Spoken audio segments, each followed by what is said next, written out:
Aujourd'hui, il y a 100 millions de personnes qui sont inscrites sur Blablacar dans une vingtaine de pays. C'est un truc à gérer de manière extrêmement rigoureuse et fiable. Si c'est pas un service sur lequel on peut compter, ça ne peut pas atteindre une échelle telle. Frédéric Mazzella. Le patron de Blablacar. Frédéric Mazzella, l'un des entrepreneurs les plus aimés des Français. Si tu n'es pas pragmatique au niveau de l'équilibre financier de ton projet, il n'y aura pas de projet. Le but de savoir formuler sa vision clairement, c'est simplement de réussir à rassembler un maximum de personnes pour construire la mission ensemble. Si toi-même tu sais pas bien expliquer ton concept, tu n'arriveras pas à fédérer. La vraie qualité de l'entrepreneur, c'est justement d'être capable de changer de métier, de faire ce dont le projet a besoin, même si c'est pas totalement son expertise. D'avoir envie d'apprendre, d'aller apprendre suffisamment rapidement. Est-ce que tu as implémenté 2 ou 3 clés que tu as identifiées de par tout ton parcours avec Blablacar? Ce serait même très réducteur d'en donner que 2-3, parce qu'il y en a à peu près 80. Salut Frédéric. Salut Alec. Comment tu vas? Ça va bien. Magnifique. Jusqu'ici, tout va bien. Très content de t'avoir ici avec nous pour un nouvel épisode du podcast Le Déclic. On va revenir sur ton parcours, on va voir énormément de choses qui vont, je pense, apporter beaucoup à celles et ceux qui nous écoutent aujourd'hui. Je vais te présenter rapidement.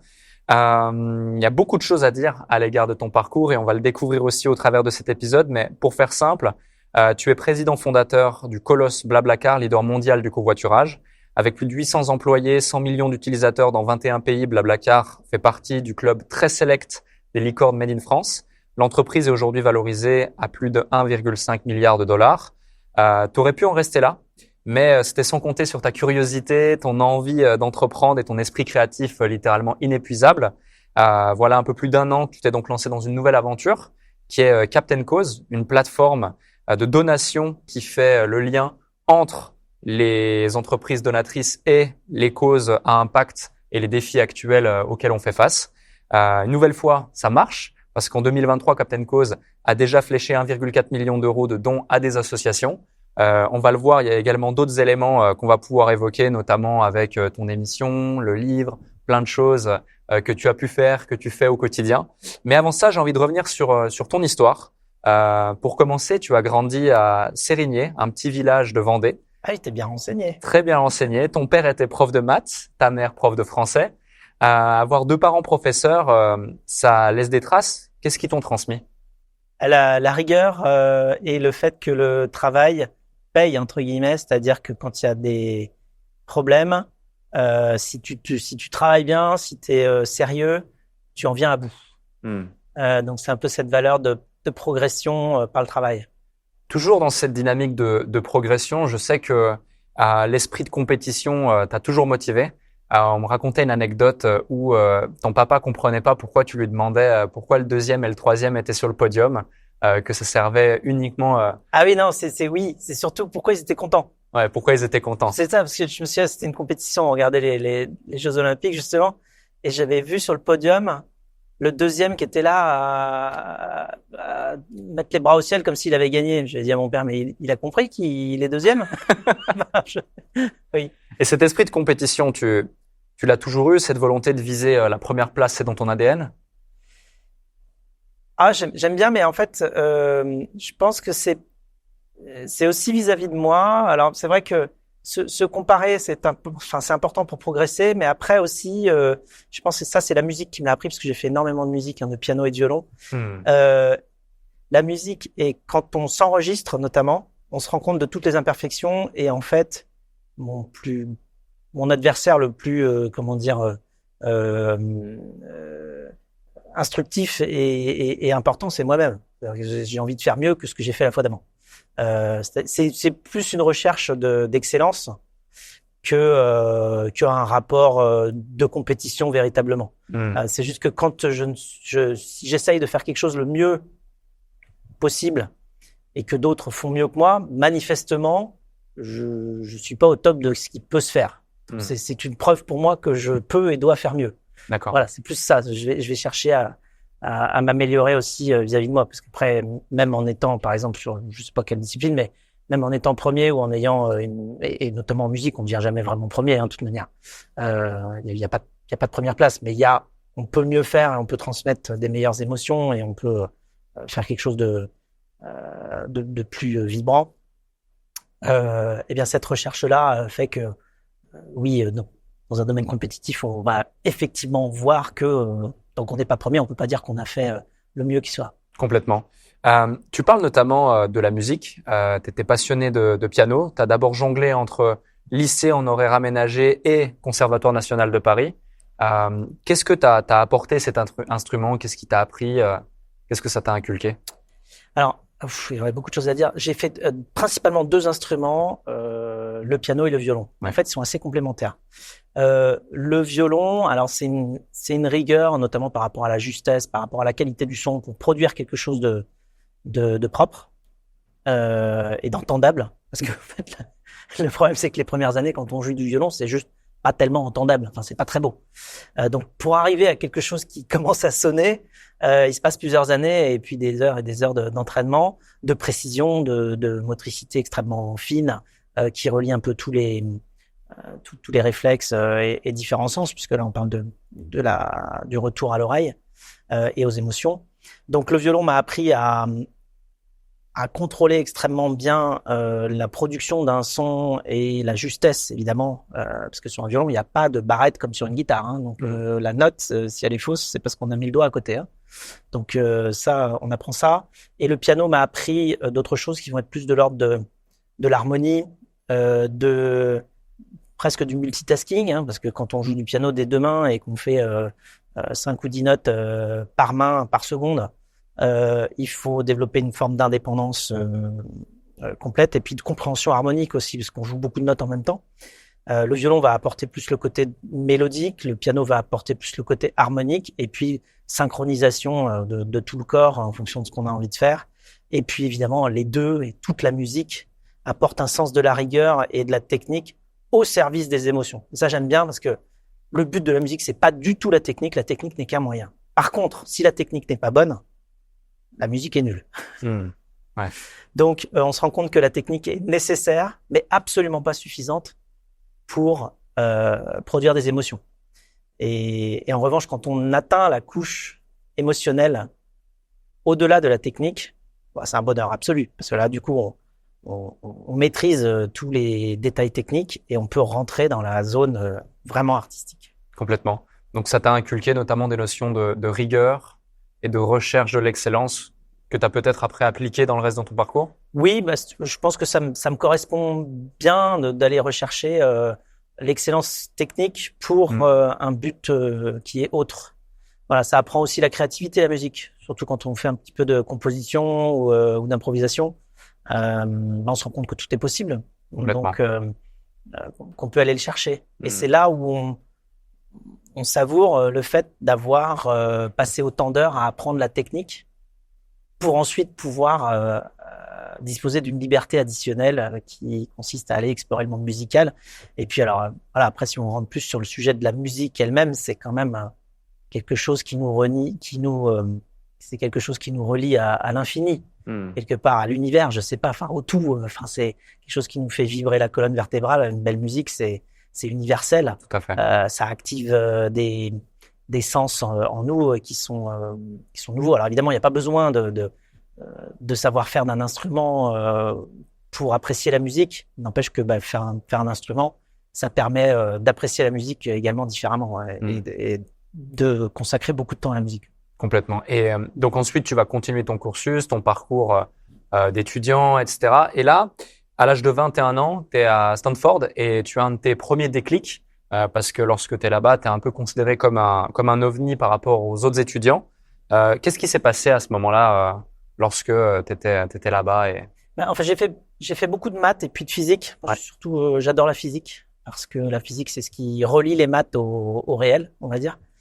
Et donc, quand j'étais rentré à Normal Sup, je faisais beaucoup de physique. Et puis, je suis parti aux États-Unis, à Stanford, pour étudier l'informatique au départ. Et même au départ, pour faire un stage simplement d'informatique, en informatique graphique et puis modélisation 3D, ce qu'on faisait à l'époque. Donc, c'était un labo qui était une joint venture entre la NASA et puis Stanford, l'université. Et bon, on fabriquait des logiciels de simulation entière du corps humain avec toutes les équations qui allaient bien pour faire non seulement la visualisation, mais aussi les outils à retour de force pour pouvoir opérer sur le corps humain. Bref, c'était une collaboration avec l'école de médecine de Stanford. Et en fait, non, en arrivant à Stanford, qui est en pleine Silicon Valley, je me suis rendu compte, j'ai découvert un peu l'univers startup dont j'avais pu entendre parler, mais de très très loin. Et là, en étant dedans, je me suis rendu compte de ce que ça voulait dire. Donc, d'une part, c'était extrêmement attractif pour des étudiants brillants. C'est-à-dire que je voyais des gens qui finissaient pas leurs études et qui étaient ce qu'on appelle des university dropouts, c'est-à-dire qu'ils ont arrêté leurs études pour aller soit créer une boîte, soit en rejoindre une autre. Et à l'époque, je suis arrivé pile au moment à Stanford, au moment du lancement de Google. Donc, Larry Page et Sergey Brin quittaient le campus pour aller s'installer juste à côté et siphonnaient aussi les étudiants qui étaient dans mon master d'informatique pour les recruter parce que c'était en pleine croissance. Et donc, ça m'a beaucoup surpris. Bon, il y avait aussi beaucoup d'histoires de startups qui commençaient, qui s'arrêtaient, qui marchaient pas. Et donc, je voyais ce qu'on voit moins, ou ce qu'on voyait moins en tout cas à l'époque, qui est que pour quelques startups qui fonctionnent, il y en a beaucoup qui marchent pas du tout. Et il y avait ce côté vraiment créatif, pionnier, y aller, essayer, se planter, c'est pas grave. Et cette possibilité en tant qu'étudiant performant, j'ai envie de dire que j'étais, d'aller créer une boîte. Je ne l'avais pas eu avant dans mon cursus.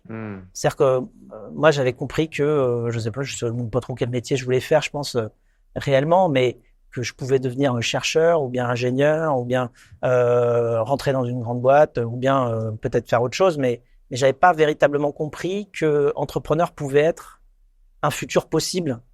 Et là, je me suis rendu compte que, créer une boîte, créer quelque chose, c'est quelque chose qui est très difficile et qui est intellectuellement extrêmement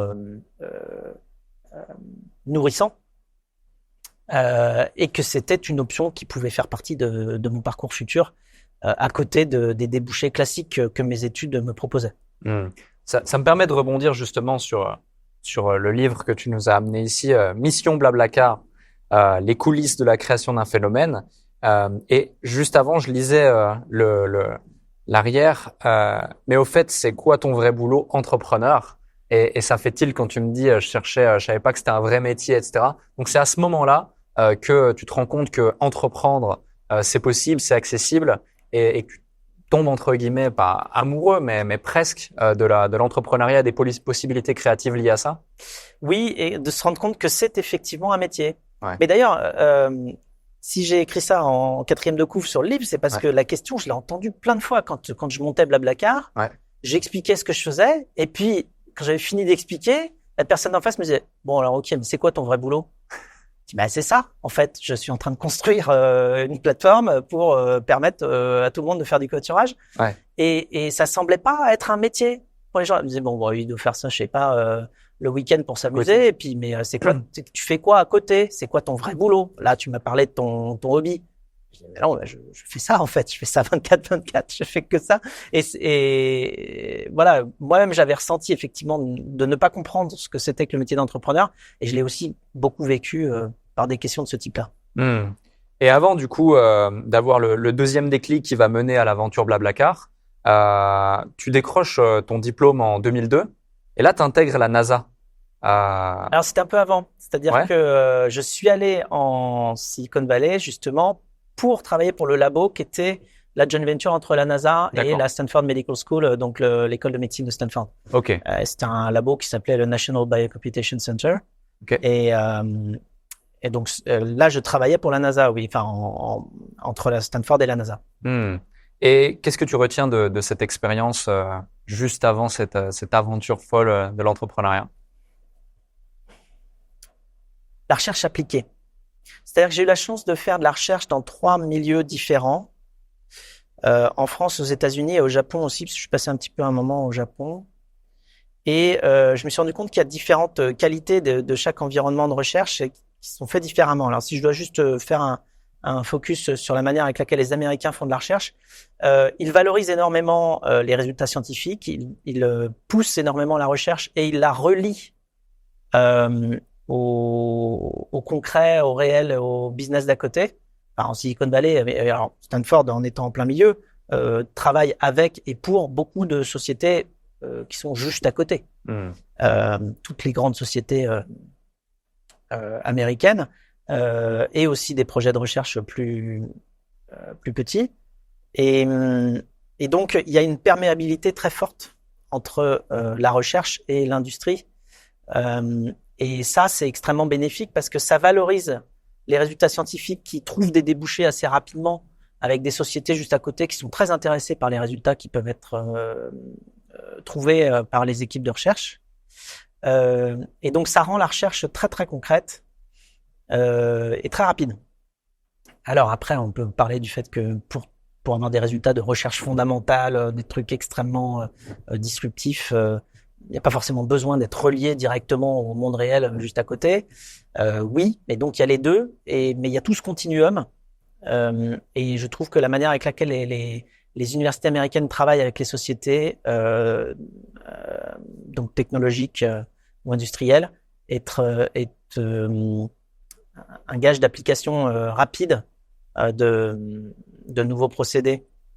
Voilà, et ça c'est intéressant parce que ça rend les choses plus concrètes, ça rend aussi le financement de la recherche très très différent, puisqu'à ce moment-là, les entreprises participent vraiment beaucoup au financement de la recherche à laquelle elles sont très intéressées. Donc ça donne beaucoup de moyens.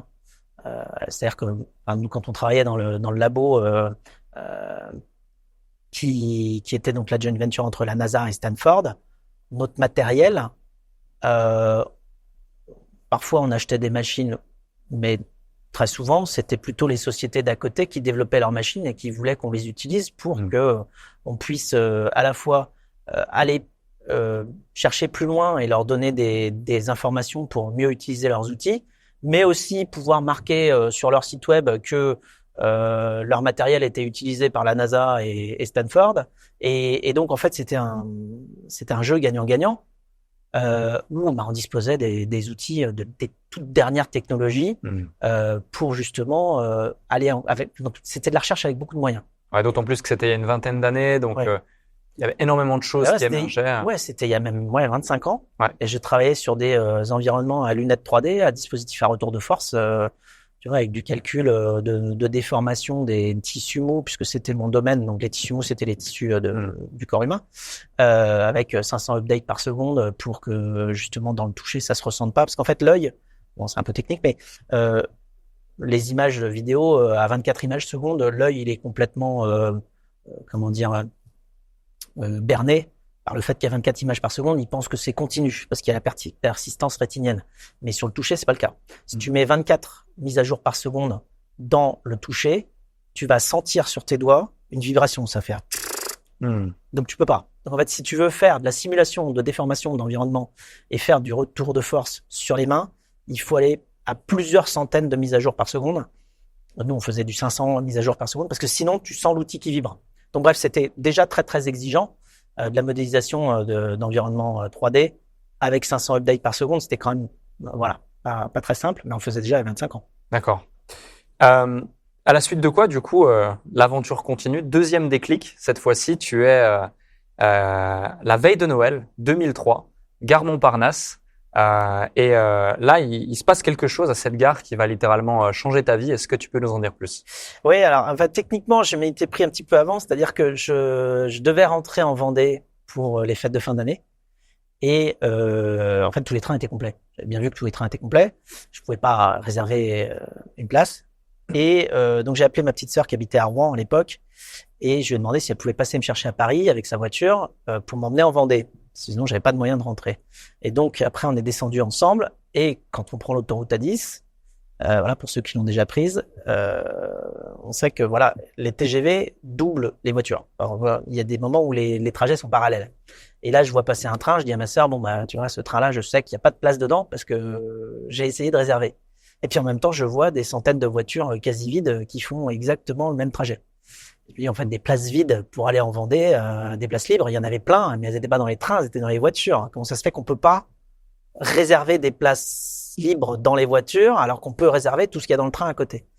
Et je me suis dit, mais c'est bête comme chou, ce truc-là, il faut vraiment trouver un moyen pour réserver les places dans les voitures, sachant que moi j'avais réussi à trouver une place, mais c'était dans la voiture de ma sœur et ça fait pas un modèle économique, quoi. Ça fait pas ça fait pas un service grand public. Ça fait juste l'opportunité d'aller voyager avec ma sœur. Il fallait connaître ma sœur, mais bon. Ça, c'est le début de Blablacar, donc. Ouais, c'est là que j'ai eu l'idée et je me suis dit, mais ça, techniquement, c'est faisable. Alors, je vois pas d'obstacle. J'avais fait donc beaucoup d'informatique, évidemment. Et je me disais, c'est constructible. Comment ça se fait que ça n'existe pas? Je me dis, peut-être c'est illégal, j'en sais rien. Mais non, en fait, c'est pas illégal parce que, bon, il existe déjà de l'autostop. Puis, voilà, j'ai fini par me rendre compte que c'était tout à fait faisable. J'ai passé 72 heures où j'ai pas dormi. En fait, je pensais tellement à l'idée, je me disais mais c'est simple, c'est potentiellement énorme. Il y a des voitures partout sur la planète. Il y a cette possibilité-là qui est offerte par l'informatique. Tout marche. On a l'habitude un peu des moteurs de recherche. On a l'habitude de réserver ses voyages sur Internet, mais c'est des voyages plutôt en train ou en avion. Pourquoi pas des voitures? Voilà. Et à l'époque, il y avait même pas encore Facebook, il y avait rien, il y avait pas tellement de réseaux sociaux. Il y avait un peu MySpace qui avait commencé, mais voilà. Et donc, après, j'ai passé les 12 années suivantes à ne faire que ça et à le développer. Au départ, comment tu passes justement de cette idée à concrétiser le projet? Parce que on le sait, une idée, et ça on le dit à tous les entrepreneurs à chaque fois, et certains qui nous écoutent se sentent aussi clairement concernés. Des idées, on peut en avoir énormément, tous les jours, etc. Maintenant, la bonne idée, comme ici, qui ne fait pas dormir et qui prend aux tripes, et tu te dis, mais attends, pourquoi personne n'y a pensé? Est-ce que si, est-ce que ça? Tu te rends compte que effectivement, c'est possible de l'établir.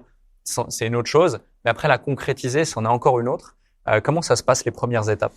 Je pense la concrétiser, ma chance, ça a été d'avoir touché à pas mal de trucs, et notamment évidemment touché à l'informatique.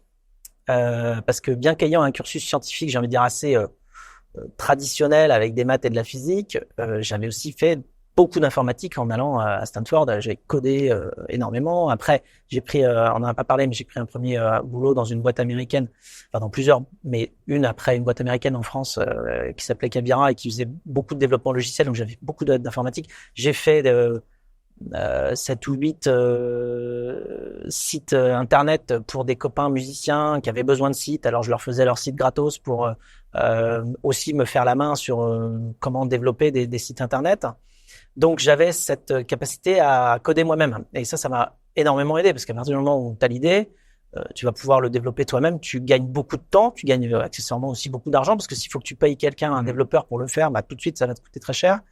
Ouais. Donc ayant touché à pas mal de trucs, j'avais plusieurs cordes à mon arc et je pouvais piocher dans ce que je savais faire pour initialement faire un peu l'homme orchestre, quoi. Donc c'est pour ça que c'est bien d'aller étudier aussi plusieurs choses pour le jour où on a envie de faire quelque chose, pouvoir jouer un peu de tous les instruments dont on a besoin pour créer une boîte. Complètement. Et accessoirement, quand on fait cela aussi, on rencontre beaucoup de gens partout. Et après, donc, il s'agit d'aller fédérer autour de l'idée et ramener des gens. Donc, j'ai commencé à coder avec un copain avec qui j'étais en prépa initialement. Ensuite, j'ai trouvé d'autres gens. J'ai trouvé Francis, qui est devenu le cofondateur et CTO, qui lui savait vraiment beaucoup mieux coder que moi. C'est-à-dire que j'avais commencé à coder, puis quand il est arrivé sur le projet, au bout de 15 jours, je lui ai dit, Francis, est-ce que ça t'arrangerait que j'arrête de coder? Parce que j'ai l'impression que je te ralentis. Il me dit, ouais. Donc après, je me suis focalisé sur autre chose. J'ai fait tout le reste et j'ai arrêté de coder. Quand Francis est arrivé sur le projet, mais j'avais pu faire quand même une première version avec une sorte de proto qui marchait, puis qui avait un peu de traction, et il y avait déjà plusieurs milliers de personnes, même des dizaines de milliers de personnes qui s'étaient déjà inscrites. Et donc tu avais déjà vraiment un product market fit. Ouais, j'avais réussi à développer un premier proto qui attirait un petit peu de gens, qui s'étaient perdus sur Internet et qui avaient trouvé à l'époque ce qui s'appelait covoiturage.fr. Et bon, après il a fallu construire tout le reste, évidemment. Tous les métiers qui allaient autour, hein, donc réussir à bien présenter le produit à la fois au niveau design mais aussi au niveau histoire et au niveau inclusion dans la société, réussir à recruter les bonnes personnes, à faire de la communication, faire un service client au top, mettre en place tous les outils qui vont bien, commencer à à structurer, après s'internationaliser. Enfin bon, bref, j'ai écrit un bouquin d'ailleurs là-dessus. Donc, Complètement. effectivement, tout est dedans. Et justement, je rebondis sur un sujet, c'est au niveau de l'association que tu as eue avec ton CTO. Tu évoquais le fait que tu as arrêté de coder, que lui, il a repris la main dessus. Je rebondis dessus pour en tirer une leçon qu'on peut partager, c'est que lorsque tu t'associes à quelqu'un, vraiment trouve quelqu'un qui est complémentaire et soyez là pour vous démultiplier plutôt que d'être l'un sur l'autre. Ainsi, ça t'a permis de gagner du temps, libérer du temps pour pouvoir te concentrer sur d'autres choses.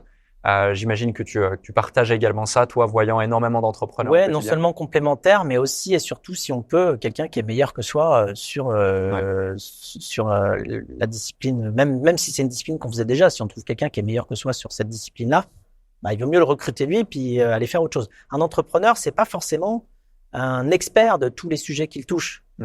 C'est quelqu'un qui sait placer chaque personne, y compris soi-même, sur l'endroit, enfin la fonction dans la société, dans l'entreprise, sur laquelle il aura le plus de valeur ajoutée. Et donc, si quand on recrute quelqu'un, cette personne a plus de valeur ajoutée sur quelque chose qu'on faisait avant, il faut la mettre sur ça et soi-même aller chercher autre chose. Et la vraie qualité de l'entrepreneur, c'est justement d'être capable de changer de métier, de faire ce dont le projet a besoin, même si c'est pas totalement son expertise. Par contre, si c'est nécessaire pour que le projet grandisse, il faut aller le faire et aller apprendre. Donc en fait, la plus grande qualité, c'est probablement d'avoir envie d'apprendre, d'aller apprendre suffisamment rapidement. En plus, aujourd'hui, avec l'accès à la connaissance qu'on a grâce à tous les réseaux, on peut apprendre quand même beaucoup de métiers différents, beaucoup de compétences en allant se former sur Internet. Il y a plein de choses. Complètement. Voilà. Et c'est cette adaptabilité-là qui est probablement le facteur le plus important pour un entrepreneur, avec la vision et la capacité à parler clairement pour fédérer. Le but de savoir formuler sa vision clairement, c'est simplement de réussir à rassembler un maximum de personnes pour construire la mission ensemble. Tout à fait. Et souvent, lorsque l'on raconte une histoire, on voit les réussites, on voit les succès, on voit tout ça. Il y a eu 2-3 étapes, même plus de 2-3 justement, qui ont fait le succès de Blablacar, le succès de ton parcours. Et il y a des moments où il y a eu des phases un peu plus compliquées. J'en ai une là ici, et ça peut être intéressant de voir comment tu as géré la chose, parce que certains pourraient y faire face. À un moment donné, donc tu rachètes covoiturage.fr, tu dois faire face à la controverse. On t'accuse de transformer finalement un service gratuit en un service payant. Comment est-ce que tu gères ce moment en termes de communication, tu gères ces accusations? Quelle est la stratégie que tu mets en place pour pouvoir c'est pas exactement ça. C'est-à-dire que covoiturage.fr, c'était une URL, enfin c'était un nom de domaine. Un nom de domaine. J'ai racheté le nom de domaine, mais bon après, c'était pas si tu veux, c'était pas le tout. Moi, j'avais mon moteur de covoiturage que j'ai placé sur le nom de domaine covoiturage.fr en développant le service de manière initialement organique. Pour voir si et comment ça marche ou pas, de mettre en relation des conducteurs et des passagers pour faire les trajets ensemble. Et assez vite, tu développes le truc, tu cherches juste à savoir s'il y a de l'usage, mais en même temps, tu es en train de payer pour que le service marche. Ouais. Concrètement, c'est ça qui se passe. Donc initialement, on a commencé à avoir des appels téléphoniques d'entreprises qui disaient « Oui, moi, je voudrais la même chose que covoiturage.fr, mais pour mon entreprise. » Moi, je disais « c'est pas ce qu'on fait. » Nous, moi, je voulais vraiment faire un service grand public et longue distance, parce qu'en plus les entreprises elles appelaient pour faire du covoiturage domicile-travail, qui est quelque chose qu'on fait aujourd'hui avec une app dédiée qui s'appelle Blablacar Daily. Mais en fait, on le fait parce que maintenant tout le monde a un smartphone. À l'époque, sur Internet, le covoiturage domicile-travail pour les petits trajets, c'était trop compliqué parce que on n'avait pas accès à l'information tout le temps dans sa poche. Enfin bref, ça rendrait la chose beaucoup moins immédiate.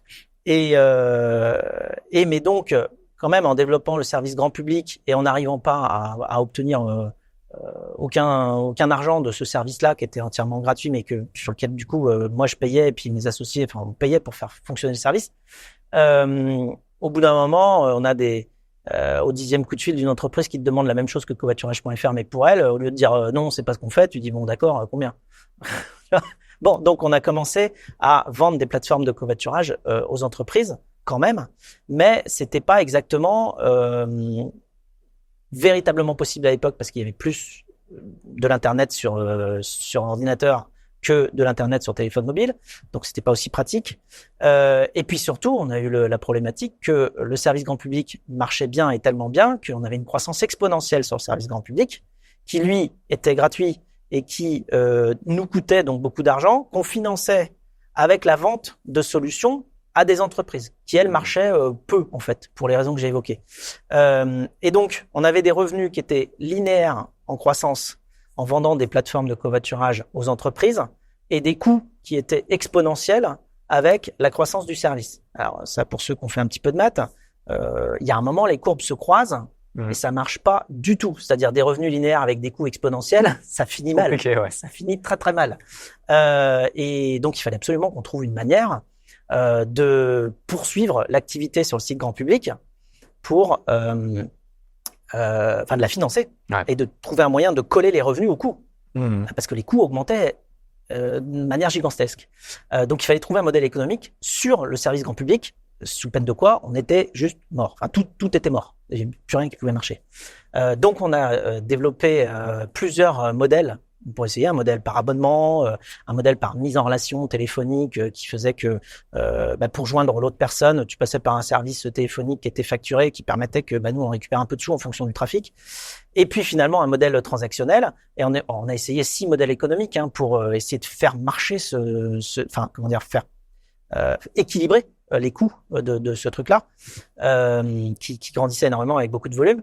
Et le seul modèle économique qui permettait finalement de coller à la croissance, ça a été le modèle économique qui est toujours le même d'ailleurs aujourd'hui, qui est un modèle par transaction. C'est-à-dire que quand on achète un trajet à X euros, eh bien il y a un pourcentage de ces euros-là qui vont directement au site. Alors, non seulement ça permettait d'avoir un modèle économique qui équilibrait l'ensemble de la structure qui pouvait à ce moment-là grandir, parce que sinon on était mort.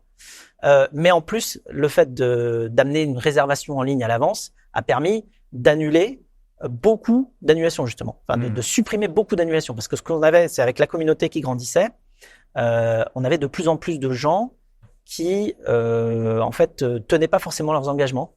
Ils disaient oui, je serai là demain à 18h30. Ouais, sauf que il y avait personne. Il y avait personne. Le passager venait pas. Alors, c'était surtout les passagers qui venaient pas. Les conducteurs, eux, ils étaient beaucoup plus fiables parce que, en général, quand un conducteur propose un trajet, il va vraiment le faire. Il a prévu de se déplacer avec sa voiture. Et puis surtout, il n'a pas d'alternative. Généralement, il a décidé de le faire en voiture. Par contre, les passagers, ils ont plein d'alternatives. Ils peuvent prendre le train ou partir avec un copain ou prendre un covoiturage. Et donc, on avait beaucoup de lapins et d'annulations de la part des passagers. Ce qui rendait les conducteurs furieux. Parce que quand ils avaient réservé des places pour des passagers qui venaient pas, on avait plus de 35% des gens qui venaient pas quand même. Okay. Et donc ça commençait à faire en sorte que les conducteurs en retour, disaient bon, alors je vais faire du surbooking parce que je sais que de toute façon il y en a toujours un ou deux qui vient pas. Donc ils commençaient à proposer 4-5 places par voiture quand en fait ils en avaient que 2 ou 3.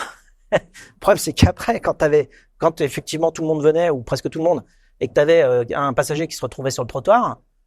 Il se disait la prochaine fois je vais réserver dans 2 voitures. Non, parce que si je me fais planter par la première, je vais réserver dans la deuxième. Donc en fait, on était en train de construire un système qui, sans réservation en ligne, crée des comportements d'autoprotection, si tu veux, égoïste de chaque personne, de ses protection de ses intérêts, avec des passagers peu fiables qui occasionnaient des conducteurs qui faisaient du surbooking, de l'overbooking du nombre de places, et qui engendrait du double booking chez les passagers pour se protéger. Autant dire que quand t'en arrives là sur une place de marché, ton truc il marche plus.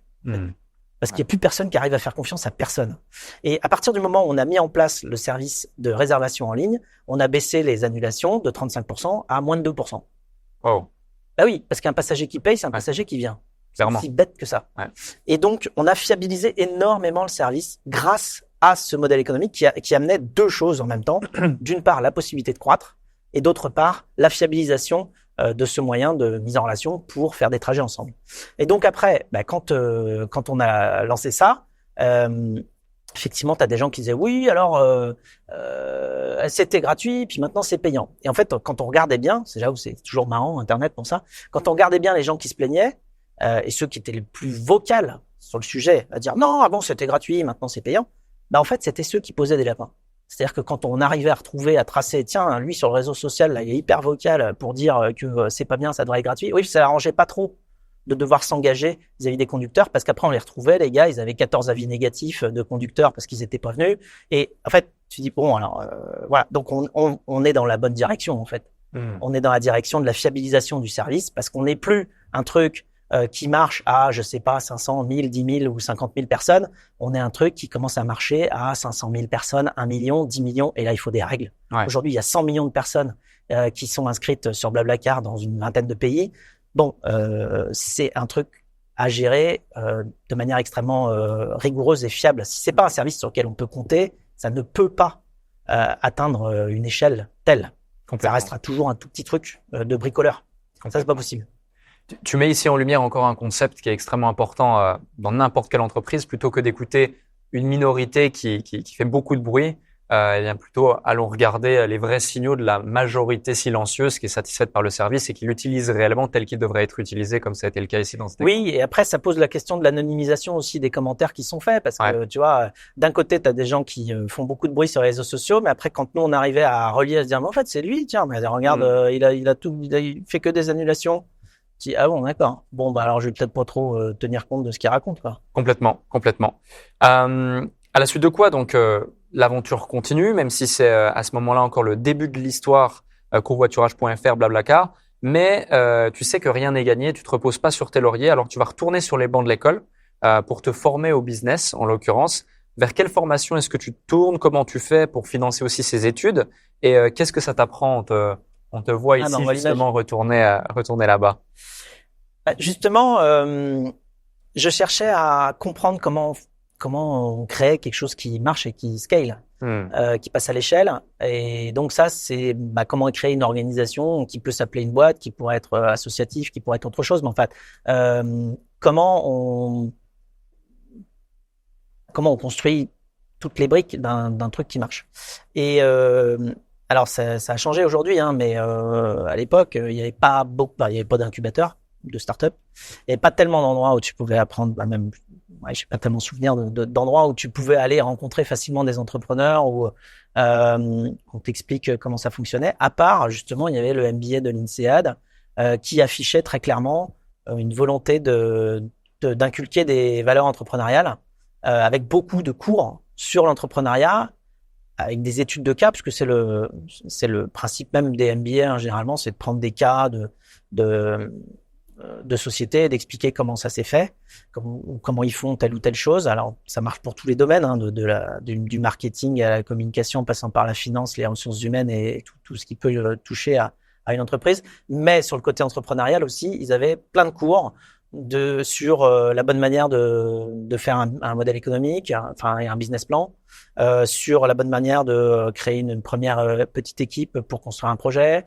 sur la stratégie de partenariat que tu peux adopter quand tu es un petit et que tu dois grandir dans un milieu où il y a que des grands, toutes les choses qui peuvent aller toucher, ou sur la stratégie marketing que tu dois adopter, sur la stratégie tout court industrielle que tu dois adopter pour réussir à exister, pas te faire écraser dès que tu commences à sortir le nez sur le vrai circuit où tout le monde est. Et donc je suis allé vers cette formation-là où la moitié de mes classes étaient sur de l'entrepreneuriat. Ouais. J'avais, je crois, une trentaine de cours sur l'année, et il y en a une bonne quinzaine qui étaient des cours très orientés entrepreneuriat que j'ai pu choisir en électif. Et ça m'a beaucoup aidé, notamment à aller étudier plein de cas d'entreprises dans leur début. Parce qu'en fait, très souvent, quand on pense aux entreprises, on voit des trucs déjà établis avec des départements déjà structurés. Bon, bah oui, mais avant, il y avait rien.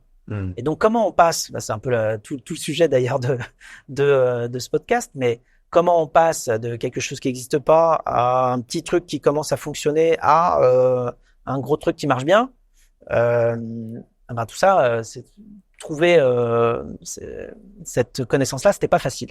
Ouais. Et ce MBA à l'INSEAD proposait ça, donc je suis allé directement là-bas. Après, il y a 900 étudiants par an qui passent à l'INSEAD. Je pense qu'il n'y en a pas un seul qui a pu échapper à un pitch de ma part sur Blablacar, qui s'appelait Commuto d'ailleurs à l'époque. Et donc ça m'a beaucoup aidé parce que j'ai pu présenter ce que je voulais faire à des personnes de plus de 90 nationalités différentes. Parce que c'est aussi la beauté du MBA de l'INSEAD, c'est que c'est extrêmement international. Donc évidemment, les réflexions que je pouvais avoir de gens qui venaient d'Inde ou du Brésil ou de Pologne étaient pas les mêmes que celles que je pouvais avoir de français ou autre chose. Mais pour imaginer le potentiel international, je pouvais disposer de retours d'appréhensions diverses de culture mondiale. Et ça, c'était aussi un gros avantage, au-delà de la capacité à identifier comment on va structurer l'activité étape par étape. Complètement. Donc finalement, c'était pour toi à ce moment-là la seule voie qui t'était la seule voie et la meilleure voie qui t'était proposée pour pouvoir aller te former sur des thématiques. Oui, il y avait aussi autre chose. J'avais un parcours qui était très scientifique et tu vois un petit peu dans la logique dont je parlais tout à l'heure, d'avoir plusieurs cordes à mon arc. J'étais totalement inéduqué en termes de justement construction d'entreprise ou du business même en général. Et donc vis-à-vis du monde de l'entreprise, je manquais de crédibilité aussi parce que je n'avais pas j'avais pas compris comment ça marchait en fait. Aussi simple que ça. Je me souviens très bien que j'avais un prof de l'INSEAD qui une fois je lui présente donc mon modèle. Donc encore une fois là ça marchait. Je payais pour que le service marche. Et puis j'étais pas le seul à payer parce qu'on était plusieurs associés.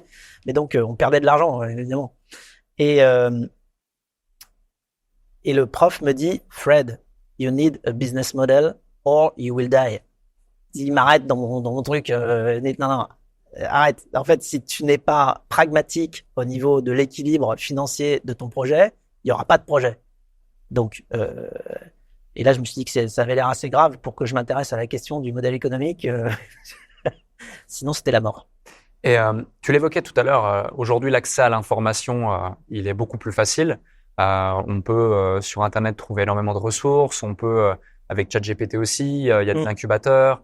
Il y a des émissions, il y a plein de choses qui se font justement pour donner accès à toutes ces informations ou autres. Il y a des formations, il y a des cursus, il y a plein de choses. Pour un entrepreneur qui nous écoute et qui ne sait pas justement où aller pour chercher les bonnes informations, tellement il y a d'options, quels seraient tes différents conseils? Parce qu'aujourd'hui, on est plus dans un modèle où on n'est pas en train de chercher l'info, mais plus d'essayer de choisir la bonne. Oui, c'est vrai. Je pense qu'il y a typiquement un peu comme tu le fais, mais il y a déjà des gens qui font de la curation sur les contenus intéressants à aller chercher. C'est une grande partie de ton travail, toi, aujourd'hui, que d'aller chercher de la connaissance ou des retours terrain de gens qui ont une expérience valable à partager. Donc, comme toujours, et peut-être même de plus en plus, il faut aller regarder la source. D'où provient cette information? Je pense qu'avec l'intelligence artificielle, ça va devenir d'autant plus important de savoir quelle crédibilité on peut apporter au sérieux et quelle confiance on peut donner au contenu. Et donc, quelque chose qui va déterminer ça, c'est quand même de qui ça vient. Et de qui, c'est pas des machines, c'est de qui, c'est des gens.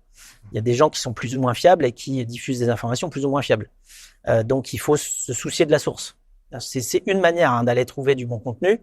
Je pense que, on va dire depuis une centaine d'années, ça se faisait, si on parle des médias, plutôt par rapport à des médias très sérieux ou moins sérieux. Et donc, c'est pour ça qu'au fur et à mesure des années, il y a des sources d'informations qui ont développé une crédibilité très forte parce qu'on sait que c'est des équipes extrêmement sérieuses sur la qualité des informations qu'elles peuvent diffuser. Aujourd'hui, en parallèle de ça, il y a aussi la possibilité pour des personnes d'aller créer du contenu grâce à tous les outils de diffusion dont on dispose, du podcast à YouTube, en passant par toutes les possibilités d'écrire des choses. Et donc, il faut se reposer sur des gens qui font bien leur boulot, d'aller chercher les bonnes sources. Je pense que c'est une bonne première étape.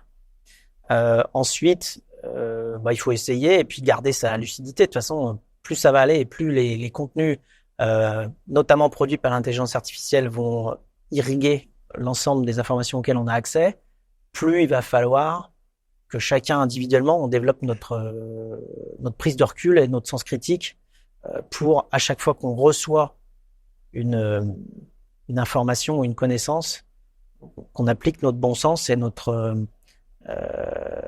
vigilance. Donc ça, c'est une manière de regarder la source. Et puis après, il faut regarder les thématiques, il faut aller regarder aussi les personnes qui ont pu faire des choses similaires, essayer de voir si elles ont pris du temps pour partager ce qu'elles ont appris. Voilà, parce que notamment en entrepreneuriat, la meilleure école, c'est quand même Le terrain. Le terrain.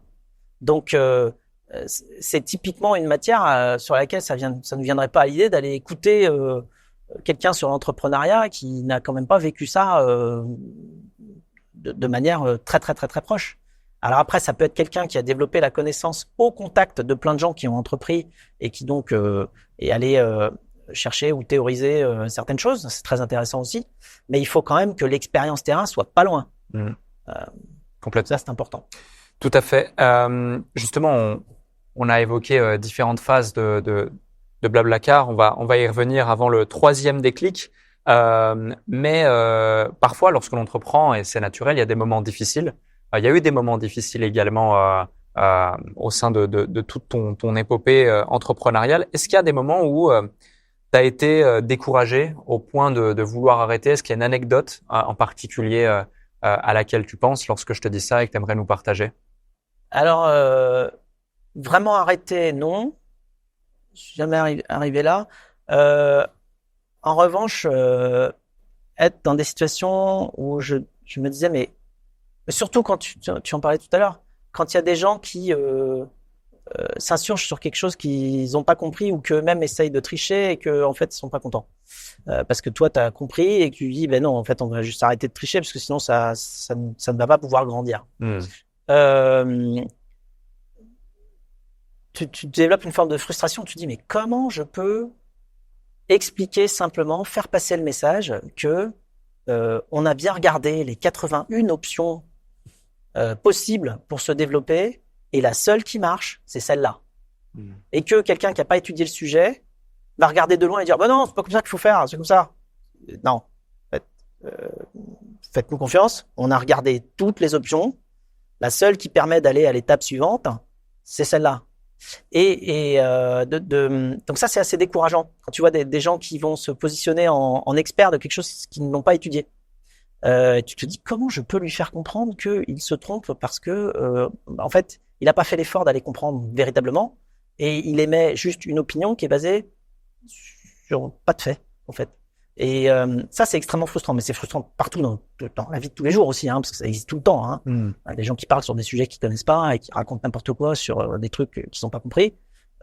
Malheureusement, c'est tous les jours. Et bien alors, avec la prolifération des contenus sur Internet, là, c'est un festival depuis quand même quelques années. Complètement. Donc, je pense que la meilleure arme que la société puisse développer pour éviter ce travers-là, c'est l'éducation, évidemment. Et l'éducation à la vigilance par rapport justement au sérieux et au contenu qu'on peut trouver un peu partout. Mais ça, c'est une grande source de frustration, qui peut te faire. À un moment, je pense que tu peux baisser les bras à un moment, de dire c'est pas possible.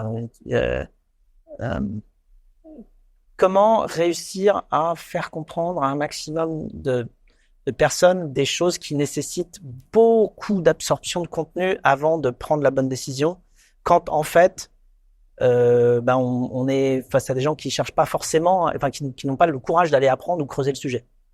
Donc ça peut être décourageant, mais je pense qu'à ce moment-là, il faut se reprendre comme boussole justement les gens qui utilisent le service, qui l'aiment bien, mais qui sont très critiques. C'est-à-dire que moi, je suis très, très, très, très, très attentif aux personnes qui utilisent le service et qui ont des retours à faire pour l'améliorer, mais qui sont basés sur justement une véritable expérience et une véritable réflexion.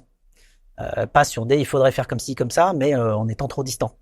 Et donc, de la même manière qu'il faut faire, je disais tout à l'heure, la part des choses entre les sources des contenus et les propos qui peuvent être tenus, vis-à-vis de toutes les retours qui peuvent être faits sur l'utilisation d'un produit, il faut garder cette vigilance-là aussi, rassembler tout, faire une sorte de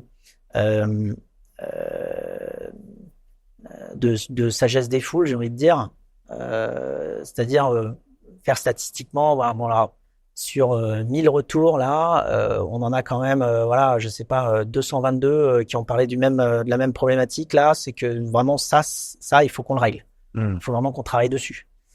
Donc c'est isoler le signal du bruit. Il y a même un très bon bouquin d'ailleurs qui s'appelle là-dessus, qui s'appelle The Signal and the Noise, qui explique ce phénomène.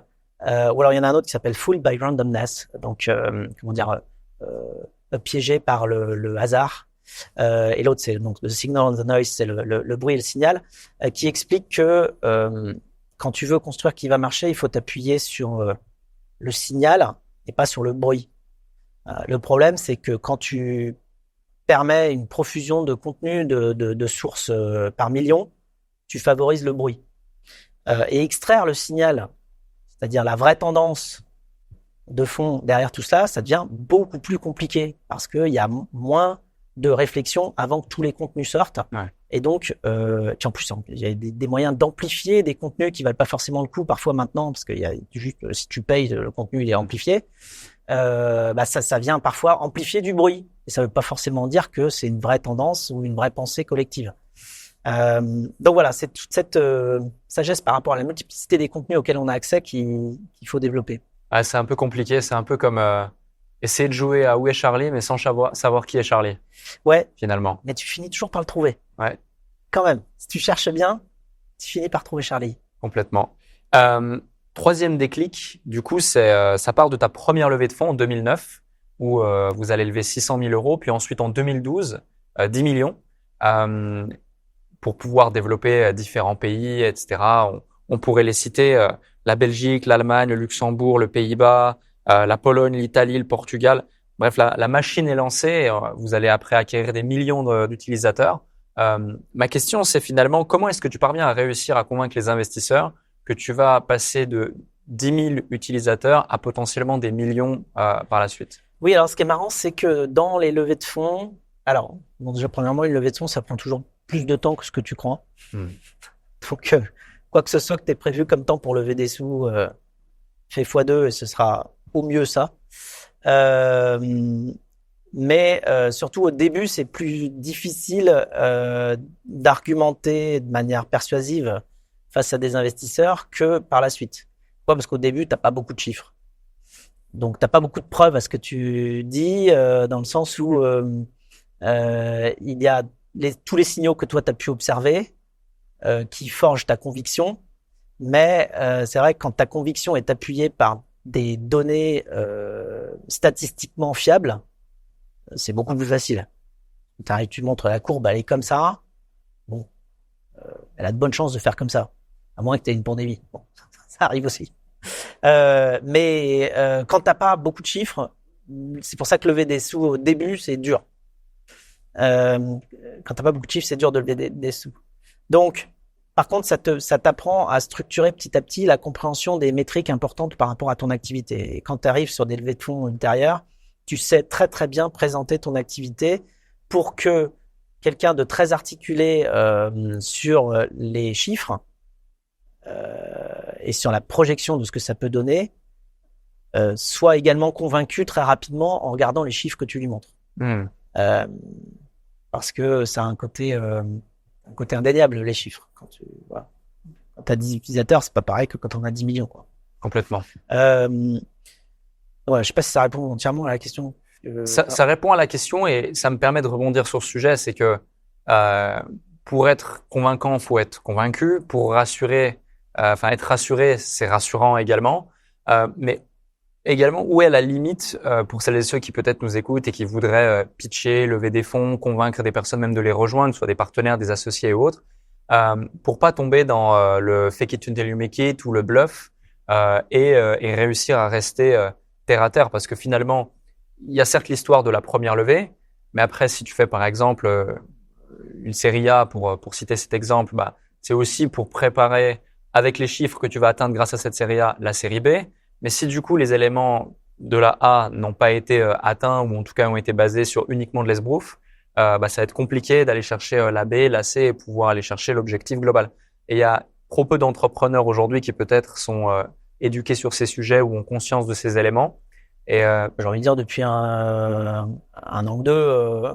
ça commence à être de plus en plus populaire. Maintenant, puis on est tous en train de se rééduquer. Oui, c'est plus compliqué. Quelque part, il y a eu une L'argent vague est en plus cher également. 2021, 2022 qui était quand même extrêmement Ouais. gonflée. Et donc, c'était à ce moment-là où les gens perdaient un peu les repères. Je pense que là, aujourd'hui, on est beaucoup plus proche justement d'une forme de réalisme par rapport à ce qu'on anticipe de pouvoir faire. C'est plus difficile de lever aujourd'hui, surtout en démarrage, que ça pouvait l'être il y a quelques années. Il y a 2 ans. Complètement. Donc ça ramène un petit peu de rationnel. Comment faire? Alors je pense que suivant les étapes, il faut toujours garder les pieds sur terre. Et garder les pieds sur terre, ça veut dire quoi? Ça veut dire garder les contacts avec tes clients au maximum, être à l'écoute au maximum, et toi-même faire la part des choses sur effectivement ce qui sert au mieux le service dans le futur, enfin, le service ou le produit.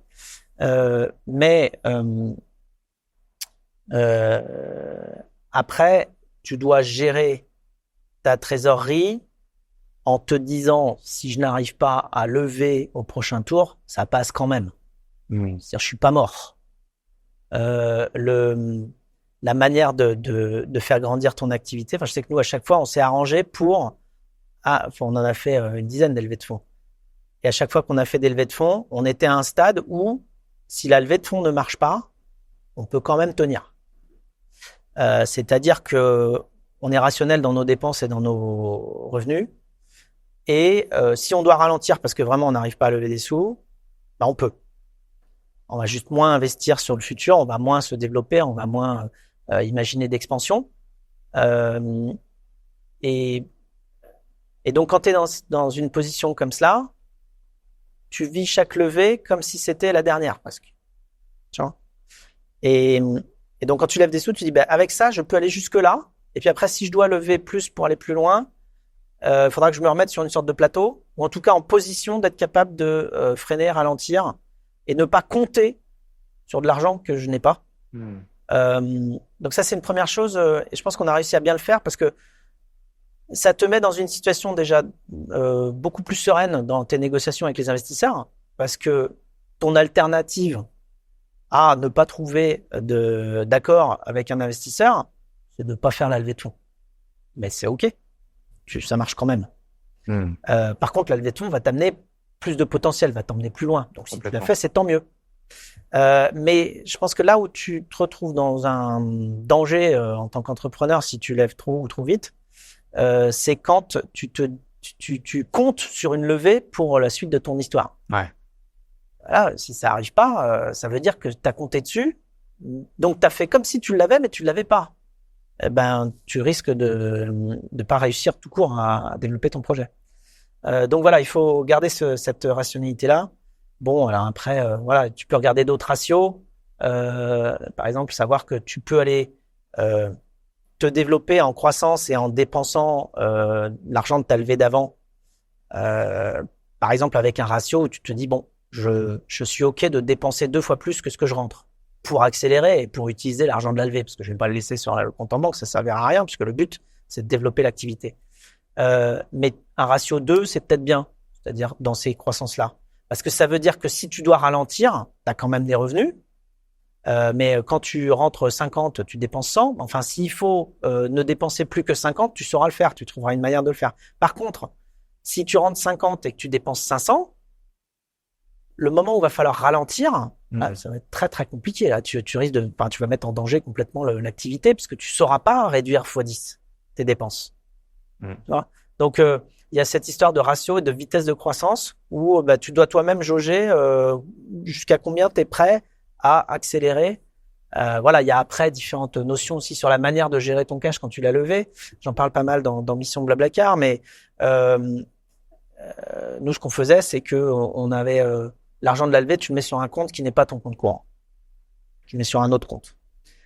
Et ton compte courant, c'est ton compte d'activité. Et quand tu as besoin d'argent supplémentaire par rapport à ce que tu as eu comme revenu, tu vas chercher de l'argent sur le compte de la levée. En faisant ça, c'est un acte très conscient. Tu sais que tu es en train de taper dans la poche d'argent qui est certes faite pour te faire grandir, mais qui n'est pas le résultat de ton activité.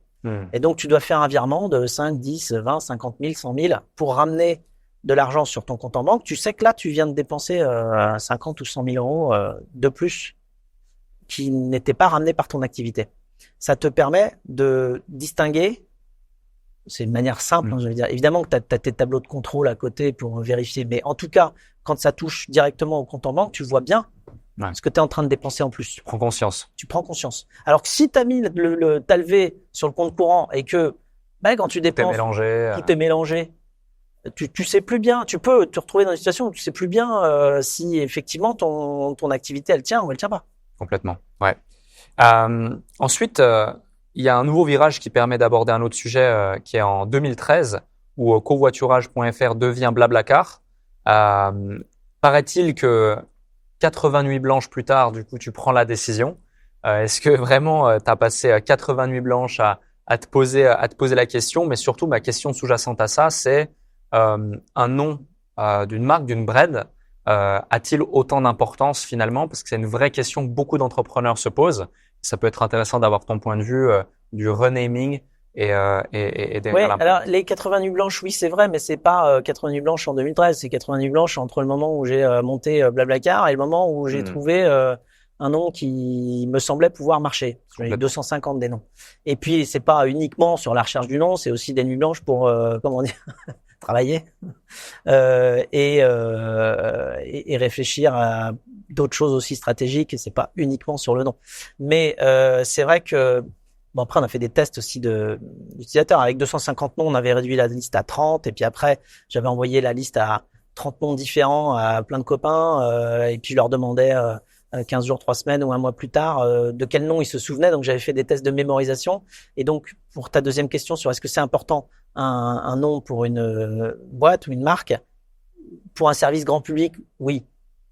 Pour un service B2B, pas tant que ça. En fait, si il y a un enjeu de mémorisation de ta marque par tes clients pour qu'ils puissent revenir, c'est-à-dire que ils vont vouloir utiliser le service de temps en temps et quand ils ont envie de l'utiliser, il faut qu'ils se souviennent de ton nom. C'est comme si tu dis j'ai envie d'appeler Alec. Alors ça va, Alec, c'est un nom facile. Mais si tu avais un nom super compliqué et que j'ai envie de t'appeler et que je te trouve plus dans mon répertoire, bon bah là, t'as perdu. Donc, si au moment où je veux aller chercher un service, je ne retrouve pas son nom parce que je m'en souviens plus, ça pose un problème, oui, dans la croissance. Donc, pour un service grand public qui a vocation à être utilisé quand les gens en ont besoin, mais qui c'est pas forcément quelque chose qui était avec eux tout le temps, c'est important d'avoir un nom mémorable. Voilà. Après, pour un service B2B, pourquoi c'est moins important quand tu crées une entreprise qui travaille avec d'autres entreprises? Pourquoi c'est moins important? Parce que généralement, dans les relations entre entreprises, il y a un contrat de prestation de service. Il y a une société qui livre un service à une autre. Bon, donc tu as créé un lien et les clients qui t'utilisent, ils t'utilisent parfois tous les jours et parfois même une fois tous les 3-4 mois. Mais enfin, en tout cas, il y a un contrat. Ils peuvent pas oublier ton nom, même si tu t'appelles avec un nom à coucher dehors. Donc c'est moins important en B2B. Voilà. Et bon, moi, je cherchais après différentes choses. Peut-être c'était un peu perfectionniste de ma part, mais je cherchais un nom qui allait rassembler à la fois le côté communautaire, le côté déplacement, et je voulais aussi un nom qui fasse sourire. Est-ce qu'on t'est pointilleux, rigoureux, tu l'as toujours eu dans toutes tes activités, dans toutes tes réflexions à chaque fois? Je pense, ouais. Je pense. Mais cela dit, c'est quand je suis en mode finalisation de ce qui doit être excellent. Je suis aussi capable d'avoir un autre mode ou en mode test. Là, je suis prêt à tolérer beaucoup d'imperfections, beaucoup d'incertitudes, beaucoup d'imperfections. C'est juste pour tester, pour dégrossir. Alors ça, c'est pareil. La physique m'a énormément appris là-dessus. En physique, tu apprends à faire des approximations. Quand tu sais pas bien et que tu dois quand même calculer un résultat rapide de quelque chose, tu apprends à faire des approximations. En physique, on passe notre temps à faire ça. C'est-à-dire, c'est les ordres de grandeur, mais enfin, tu vas dire, bon, bah ça, c'est moins de 1% de l'impact du résultat, donc je vais même pas le mettre en équation.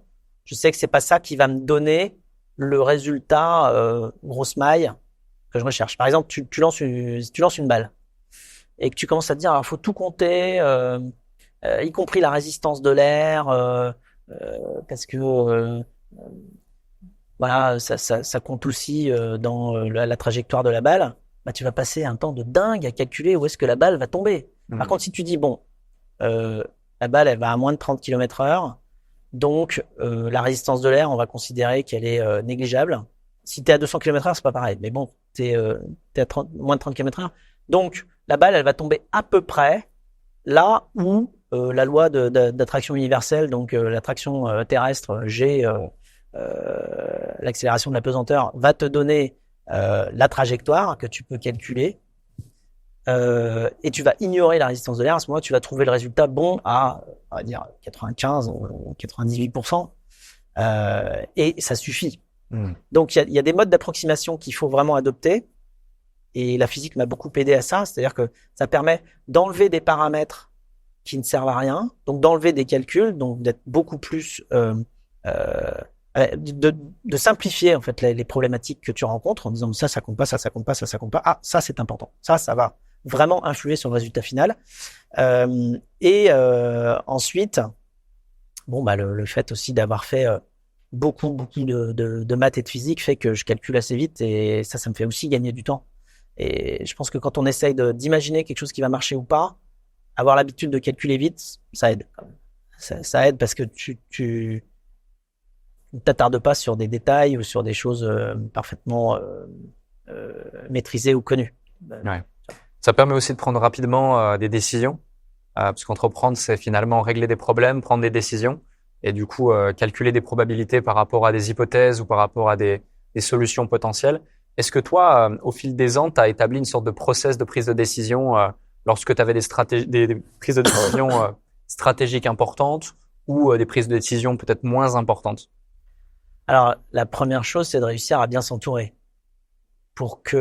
Et bien s'entourer, justement, on en parlait tout à l'heure, de gens complémentaires qui savent faire des choses que tu ne sais pas faire. Pour justement le moment où tu dois prendre une décision sur un sujet sur lequel tu n'as pas tous les éléments, où tu comprends pas tout, pouvoir aller consulter 1, 2, 3 personnes proches de toi et leur demander ce qu'elles en pensent parce qu'elles ont plus de compétences que toi sur tel ou tel sujet. Parce qu'il n'y a rien de pire que d'être entouré de gens qui ne savent pas plus que toi, parce qu'à ce moment-là, tu vas même plus les voir pour leur demander leur avis. Du coup, puisque tu te dis, bon, ben, il en sait pas plus que moi, donc je vois pas pourquoi j'irais prendre son avis plutôt que le mien. Donc, il y a un gros enjeu à savoir aller recruter des gens qui vont pouvoir nous amener des informations, et non seulement qui savent faire des choses qu'on ne sait pas et vont pouvoir nous conseiller sur ces sujets-là, mais qui savent également nous dire quand ils savent pas. Parce qu'il y a aussi rien de pire que de devoir faire confiance à quelqu'un qui fait croire qu'il sait et qui ne sait pas. Ouais. Ça, c'est horrible. Parce que alors là, c'est juste, il nous emmène tous les deux dans le mur. Donc, il faut des gens qui ont à la fois la compétence et l'humilité, qui font que non seulement ils savent des choses et plus de choses que soi sur tel ou tel sujet, mais qui savent aussi nous dire quand ils savent pas, pour qu'on puisse tenir compte de leur avis. Donc ça, c'est déjà un bon premier réflexe quand tu dois prendre une décision et que tu te demandes si tu as toutes les cartes en main pour réussir à prendre la bonne décision, avoir le réflexe d'aller voir quelqu'un d'autre aussi et d'élargir la possibilité parce que ça va te ramener d'autres solutions, ça va te ramener d'autres connaissances et donc après, tu prendras une décision un peu plus éclairée, normalement, parce que tu auras un tel qui t'a amené telle partie d'information, un tel autre, voire peut-être encore mieux, un tel qui a déjà eu la même situation dans une expérience précédente et qui va dire alors bah on a essayé ça, ça n'a pas marché, finalement la solution qu'on a trouvée c'est ça. Alors ça vaut de l'or, parce que effectivement quand tu as quelqu'un qui a déjà essayé, qui te fait son retour, ben tu évites de faire les mêmes erreurs. Ouais. Donc voilà, ça c'est un premier réflexe. Donc de pas se retrouver tout seul avec le problème. Après, qu'est-ce que je fais d'autre si j'ai personne à qui demander, je vais chercher moi-même l'information, quoi. J'essaye de pas prendre de décision trop rapide, ou de retenir mes premières réactions ou mes premières intuitions, parce que comme tout le monde, j'ai souvent vu que mes premières intuitions, ou quand ça paraît trop simple, en fait, ça l'est pas. Enfin, Donc ménager son impulsivité, disposer de toutes les informations pour pouvoir prendre une décision réfléchie. Ouais, mais il faut pouvoir le faire vite. Ouais. Et comment on le fait vite? C'est en étant bien entouré. Complètement. Et justement, pour revenir sur ce premier conseil d'être bien entouré, aujourd'hui, comme on l'a évoqué tout à l'heure, Blablacar, c'est une énorme équipe, c'est plus de 800 collaborateurs. Avant tout, pour réussir à attirer des talents tels que tu l'évoques, des gens qui sont meilleurs que toi, qui ont cette réelle envie de pouvoir faire avancer les choses, il y a un sujet, c'est la culture d'entreprise. Comment on fait pour inculquer une culture d'entreprise forte et puissante? Comment est-ce que tu as fait au sein de Blablacar au fur et à mesure des années où l'équipe grandissait pour l'inculquer, la créer et faire en sorte de la garder et la transmettre?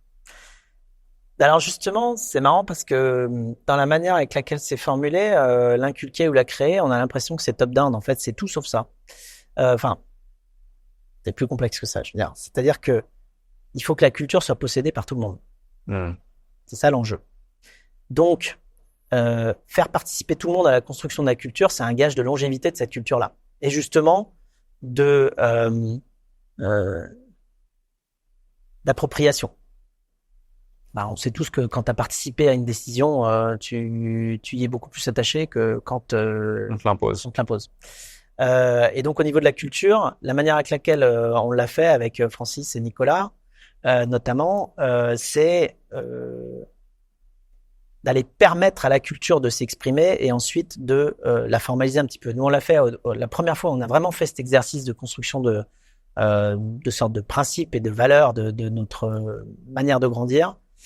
C'est quand on était une cinquantaine, on s'est tous réunis dans une salle et on s'est posé les questions de savoir pourquoi on aimait travailler sur ce projet-là. Qu'est-ce qu'on appréciait dans les relations qu'on avait ensemble et dans nos manières de prendre des décisions, dans nos manières d'avancer.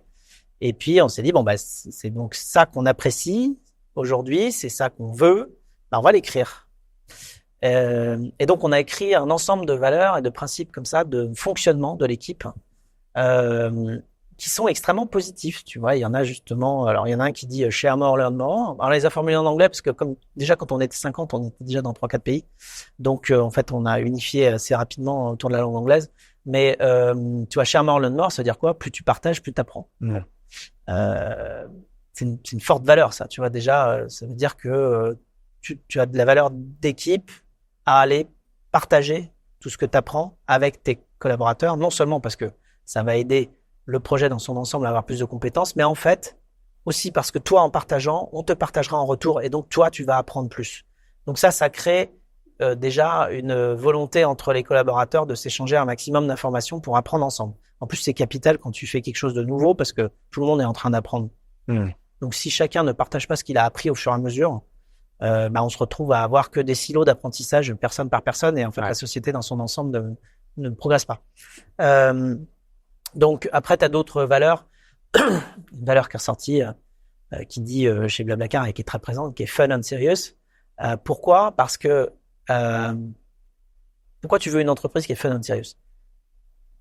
Bon déjà parce qu'une entreprise qui est serious and serious, personne veut travailler dedans. C'est pas très attractif en fait. Il y a des gens qui aiment bien l'austérité tous les jours, mais il y en a quand même pas beaucoup. Donc t'aimes quand même bien te marrer un peu. Une boîte qui est fun, elle a pas de chance de réussir. En fait, c'est juste parce qu'il y a personne qui est sérieux et qui est rigoureux, ça marche pas.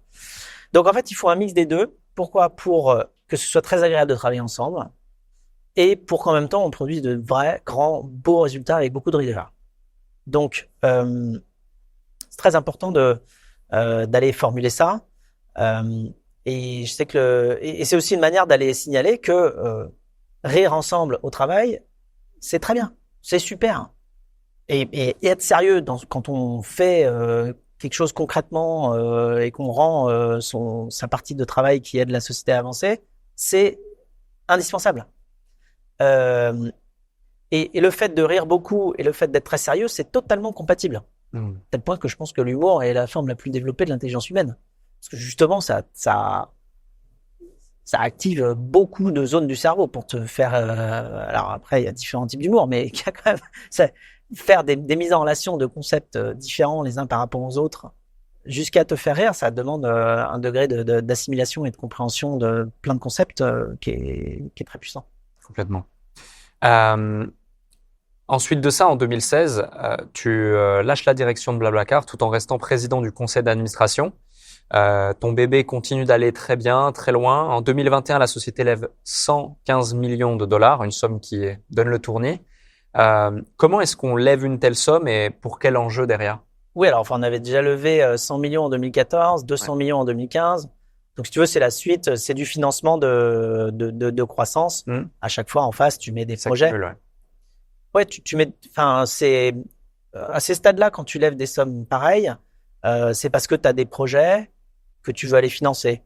Donc, bah, tu les mets en face. Donc, comment tu lèves? Ben, en présentant un modèle, un business plan. Hein. Enfin, tu vois, en disant bon, ben, on va faire ça et ça va coûter tant, mais ça devrait nous permettre de nous étendre de telle manière, d'aller avoir une activité nouvelle.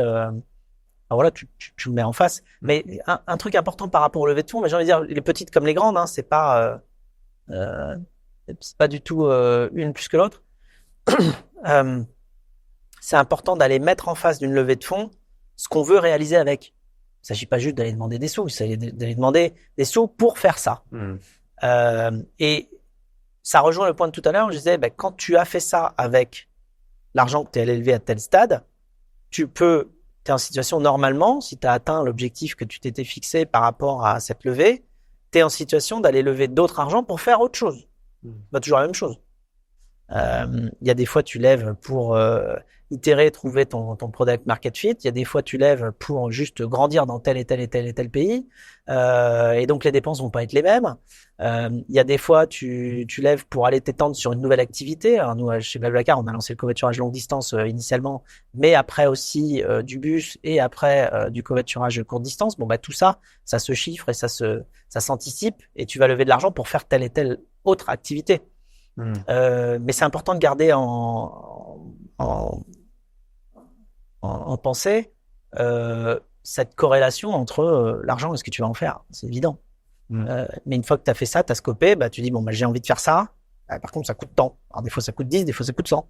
Bon. Et puis, donc, après, tu dis, bon, bah, qui peut financer ça? Et qu'est-ce qui fait que tu prends la décision de quitter la direction de Blablacar à ce moment-là?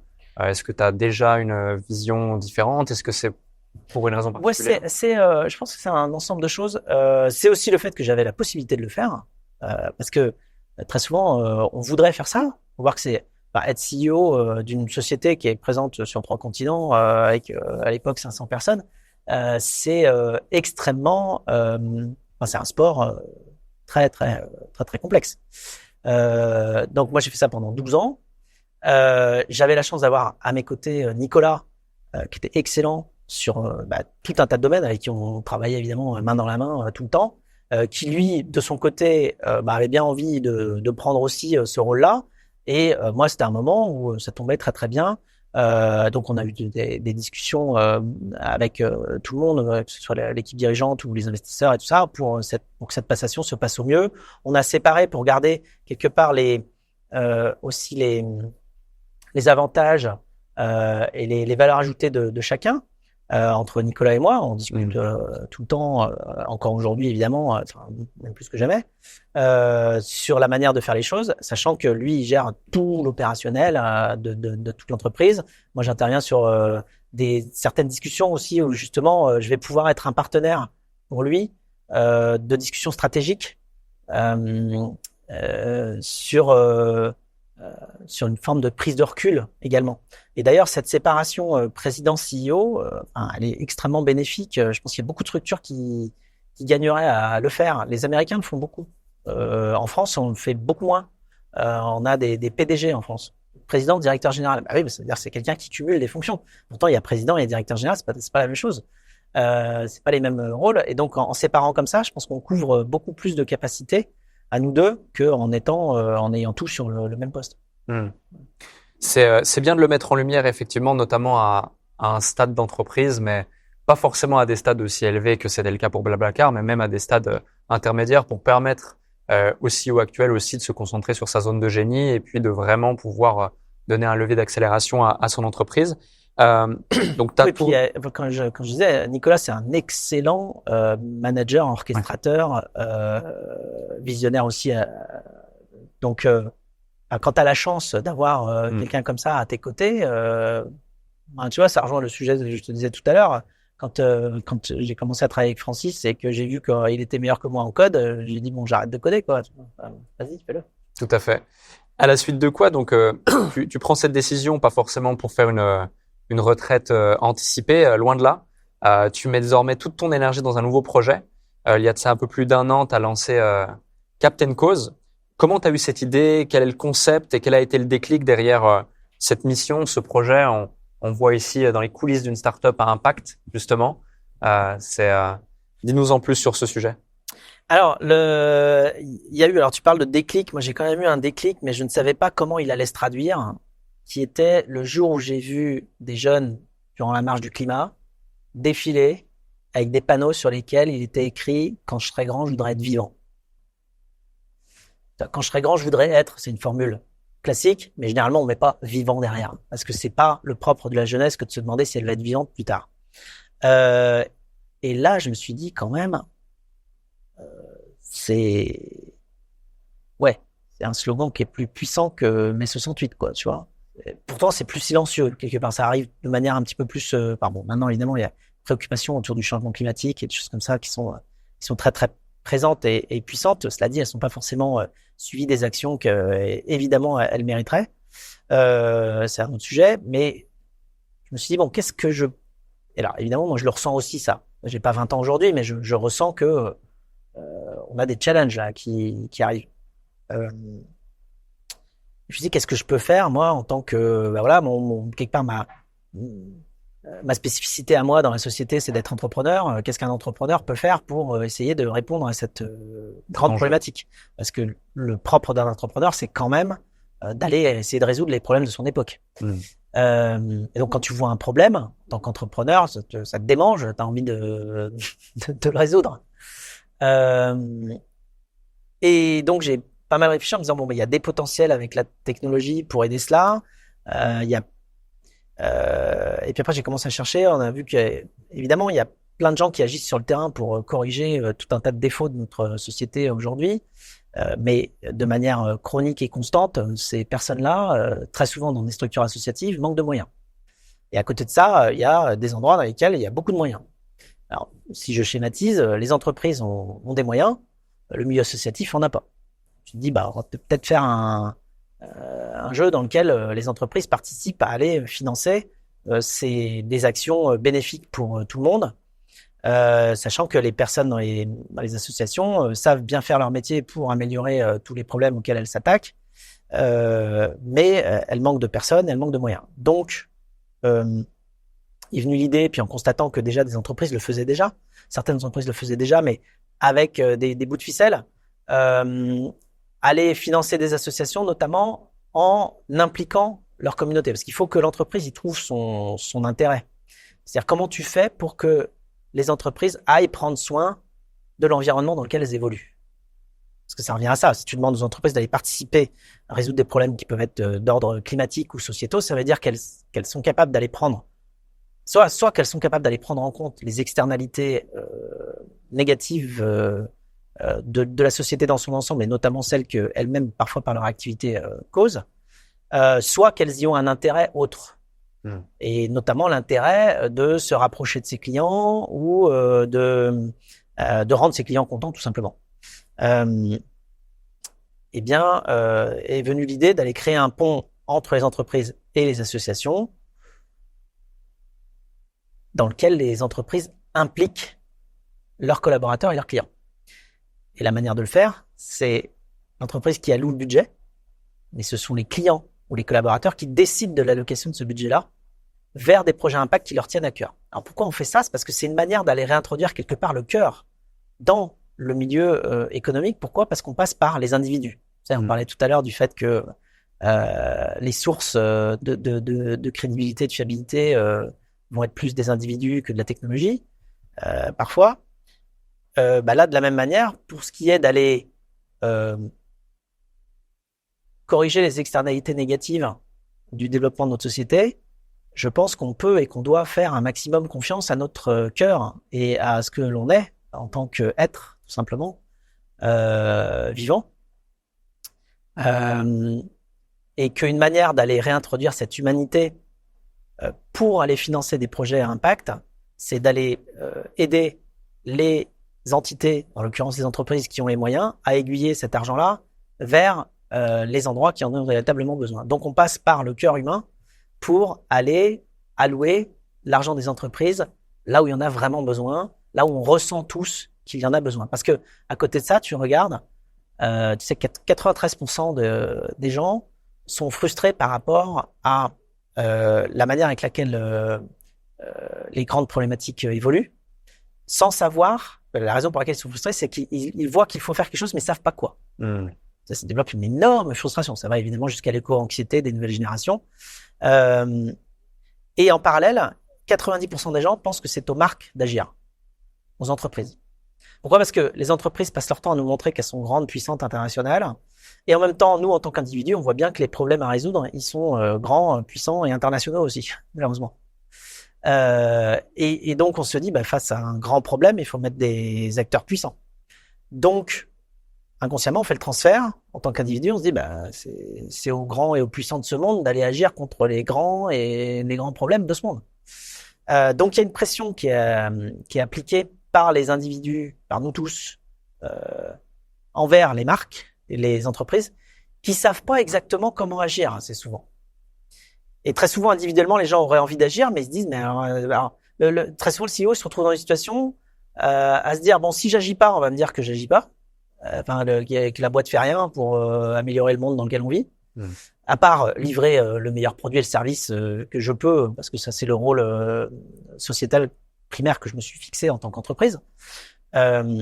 Et ou décider de faire quelque chose qui sera critiqué après, parce que les gens diront, mais c'était pas ça qu'il fallait faire, c'était autre chose. Ah, oui, alors déjà, on a fait ça, c'est déjà pas mal. Et donc, nous, on offre une possibilité aux entreprises de dire, bon, on a tous compris qu'il faut qu'on résolve les problèmes du monde qui nous entoure. On a des moyens on va en dégager quelques moyens pour aller résoudre certains problèmes. Et puis, on va vous laisser choisir. On va laisser choisir la société, en fait, quelque part. C'est très, très démocratique comme approche. Et ce faisant, tu te rapproches individuellement de chacun de tes clients, de chacun de tes collaborateurs. Et en faisant confiance au cœur humain qu'on a tous en nous, on se rapproche des choses qu'il faut vraiment résoudre et qui elles-mêmes n'ont pas forcément de moyens de se financer, n'ont pas de modèle économique, mais pourtant sont extrêmement utiles. Alors on peut dire évidemment ce serait le rôle de l'État ou des États de faire ça. Après eux-mêmes, les États n'ont pas toujours les moyens qu'ils souhaiteraient. D'une autre manière aussi, il y a une forme de décrédibilisation parfois des actions d'État parce que tu vois bien qu'on est à la COP28 et qu'on n'a toujours pas résolu le problème. Tu te dis bon, ça fait 28 fois qu'on se réunit pour parler du problème. Peut-être falloir un moment qu'on trouve des solutions. Je dis pas qu'on n'a pas trouvé de solution, mais enfin on n'a pas trouvé ça avance pas forcément aussi vite que la prise de conscience sur collective sur les enjeux qui nous attendent. Complètement. La mission, elle est claire, ça fait sens avec Captain Cause. Est-ce que il y a 2 ou 3 grands enseignements que tu as pu avoir avec ton expérience de plus d'une dizaine d'années avec Blablacar et tout le succès qu'il y a eu pour ce projet, que tu as appliqué directement dans ce nouveau projet pour pouvoir lui donner toutes les chances de réussir? Parce que très rapidement, du coup, ça marche. On le voit dès 2023, la première année, ça a déjà de très beaux résultats. Je pense que cette année 2024, ça va en avoir encore plus. Ça rencontre on a déjà son impliqué marché. plus de 250 entreprises Magnifique. dans Captain Cause, tu vois, dans cette démarche-là pour aller aider des projets associatifs. Et on a une centaine d'associations dans le catalogue qui donc reçoivent des fonds de cette manière-là. Donc oui, ça commence à bien marcher. Ouais. Et du coup, est-ce que tu as implémenté 2 ou 3 clés que tu as identifiées de par tout ton parcours avec Blablacar que tu aimerais partager ici, qui pourraient s'implémenter potentiellement pour ce Oui, alors ouais, forcément beaucoup. Ce serait même très réducteur d'en donner que 2-3, parce qu'on a à peu près 80. Donc, alors, suivant le projet, il faut vraiment investir sur la capacité technique à livrer la vision. Typiquement, ça veut dire quoi pour une société qui crée une plateforme comme ce qu'est Captain Cause entre les entreprises et les associations? Ça veut dire un produit technologiquement parfait qui fonctionne. Voilà. Et ça veut dire aller recruter les meilleurs qu'on trouve dans ce domaine-là et pas se dire je vais construire un site web approximatif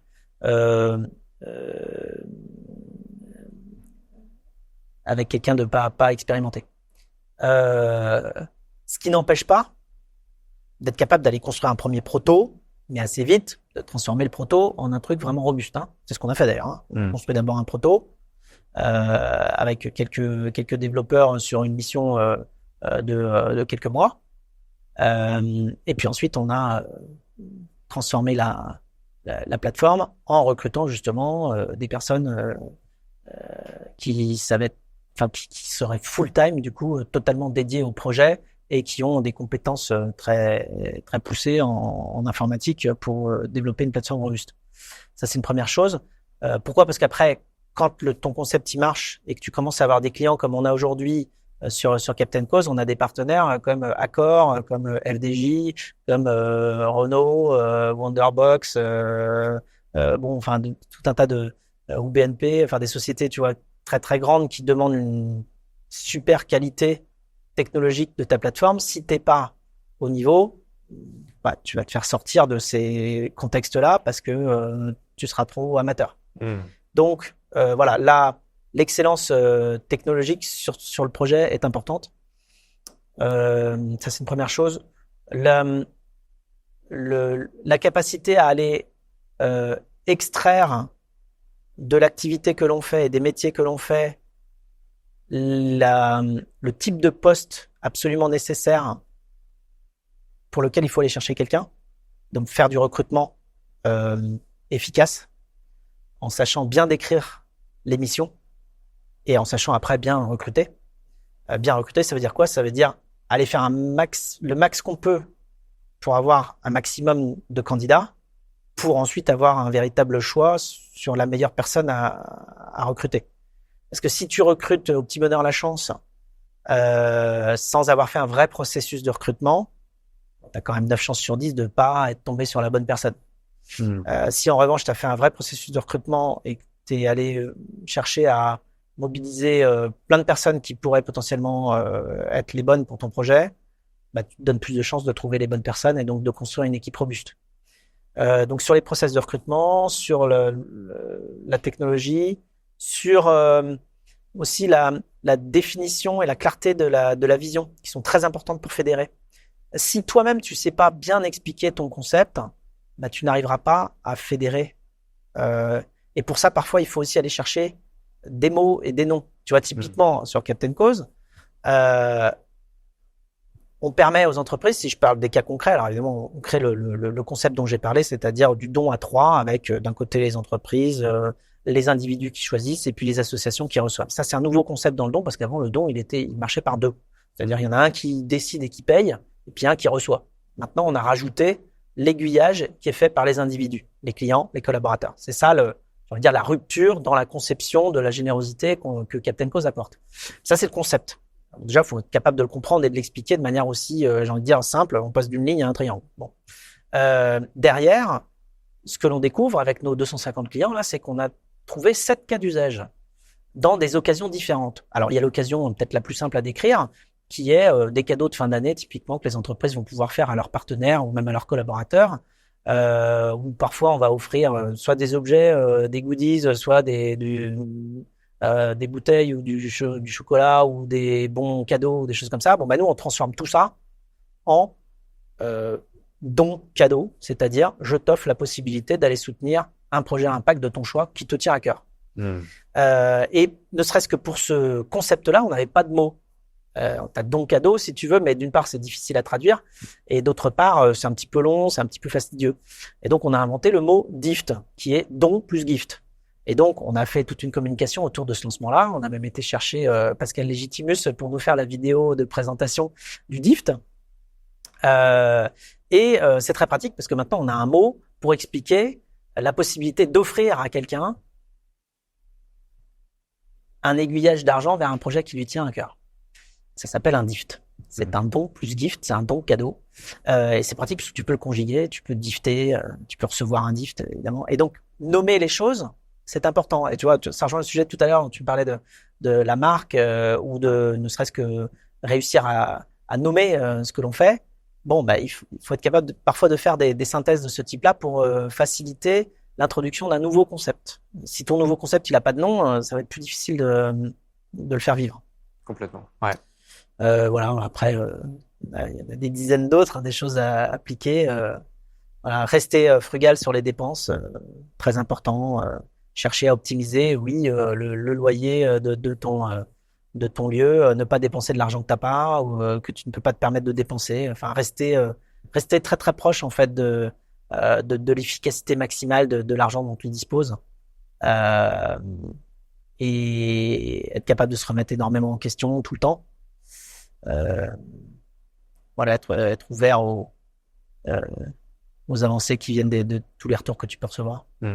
Ça en fait déjà pas mal et ne serait-ce que la partie, par exemple, DIFT, c'est hyper intéressant parce que ça crée un concept, c'est mémorable, les gens s'en souviennent et tu crées quelque chose qui t'appartient à toi et donc potentiellement une nouvelle tendance. Mais en plus, c'est déjà dans la quête de l'internationalisation. C'est l'objectif aussi de Captain Cause, c'est d'aller chercher l'international tout de suite. Tu sais, c'est Vinod Khosla, un investisseur américain très célèbre qui bossait pour Sun Microsystem avant, qui dit if it doesn't scale, it doesn't matter. Si ça passe pas à l'échelle, ça n'a pas d'intérêt. Si ton but c'est après tu peux avoir plusieurs buts en créant ton activité. Ouais, moi mon but c'est d'essayer de faire évoluer les choses dans un sens que je pense plus positif, meilleur pour la suite. Et donc faire évoluer les choses, surtout quand tu es sur des potentiels changements comportementaux, tu vas pas faire des changements comportementaux à l'échelle de 5 ou 10 ou 50 personnes, tu n'auras pas changé la société. Donc si tu n'arrives pas à faire un concept qui va passer à l'échelle sur des centaines de milliers ou des millions ou des dizaines de millions de personnes, en fait, tu n'auras rien changé. Donc ta mission n'aura pas fonctionné. Donc oui, quand j'ai une idée sur laquelle je m'investis et que la mission, le but, c'est d'aller changer quelque chose dans le monde qui m'entoure pour l'améliorer, j'ai envie que ce soit quelque chose qui puisse passer à l'échelle facilement. Et donc oui, Captain Cause est pensé pour grandir à l'international. Maintenant, ça ne veut pas dire qu'on le fait dès aujourd'hui, même si on a déjà des associations un peu partout dans le monde et qu'on a déjà des clients qui nous utilisent partout. Tu vois, typiquement, on a Accor qui nous utilise pour son programme de fidélité. Ce qu'ils font, c'est qu'ils permettent à tous les clients Accor d'aller transformer leurs points de fidélité en dons à des assos. Ça, c'est pareil, c'est nouveau. On a amené ça avec notre plateforme. Ça cartonne. Les gens adorent utiliser leurs points de fidélité pour aller les offrir à des projets qui leur tiennent à cœur. Tu vois, pour les soutenir des projets en environnement, pour enlever du plastique des océans, pour aller préserver telle ou telle espèce de biodiversité, aller préserver des espaces sauvages, ou alors pour faire de l'insertion sociale par le travail ou par le sport, ou enfin des programmes qui vont nous toucher humainement et qui aident la société à progresser. Ils vont être contents d'utiliser leur point de fidélité pour ça. Donc et comme Accor est une société internationale, on a déjà des gens dans plus de 90 pays qui ont DIFT, si tu veux, et qui ont utilisé le service qu'on fournit à Accor. Donc de facto, le concept est international. Il grandit avec nos partenaires, les partenaires qu'on trouve pour grandir. Et il est fait pour ça. Et il peut grandir. Pourquoi? Parce que non seulement le concept, lui, il connaît pas de frontières, et parce que la générosité aussi est internationale. L'impact, c'est quelque chose qui te tient à cœur. Du coup, tu es engagé pour la planète, mais tu es aussi engagé pour l'ensemble de l'écosystème entrepreneurial. Notamment en 2015, tu lances avec d'autres chefs d'entreprise le mouvement Reviens Léon, on innove à la maison, afin d'inciter les entrepreneurs français expatriés à revenir pour entreprendre. Aussi en 2018, tu es le coprésident depuis 2018 de l'association France Digital, qui défend les intérêts des startups, des investisseurs du numérique auprès des acteurs publics français et européens. Cet engagement, c'est presque un devoir pour toi. Qu'est-ce qui te drive et te stimule autant à contribuer à l'ensemble de l'écosystème entrepreneurial? C'est une très bonne question, d'autant plus que tout ce dont on parle sont des activités totalement bénévoles, donc c'est de l'aide à l'écosystème.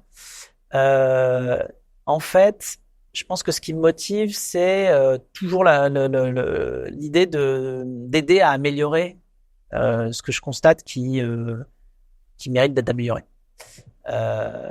Et parfois, ça se fait avec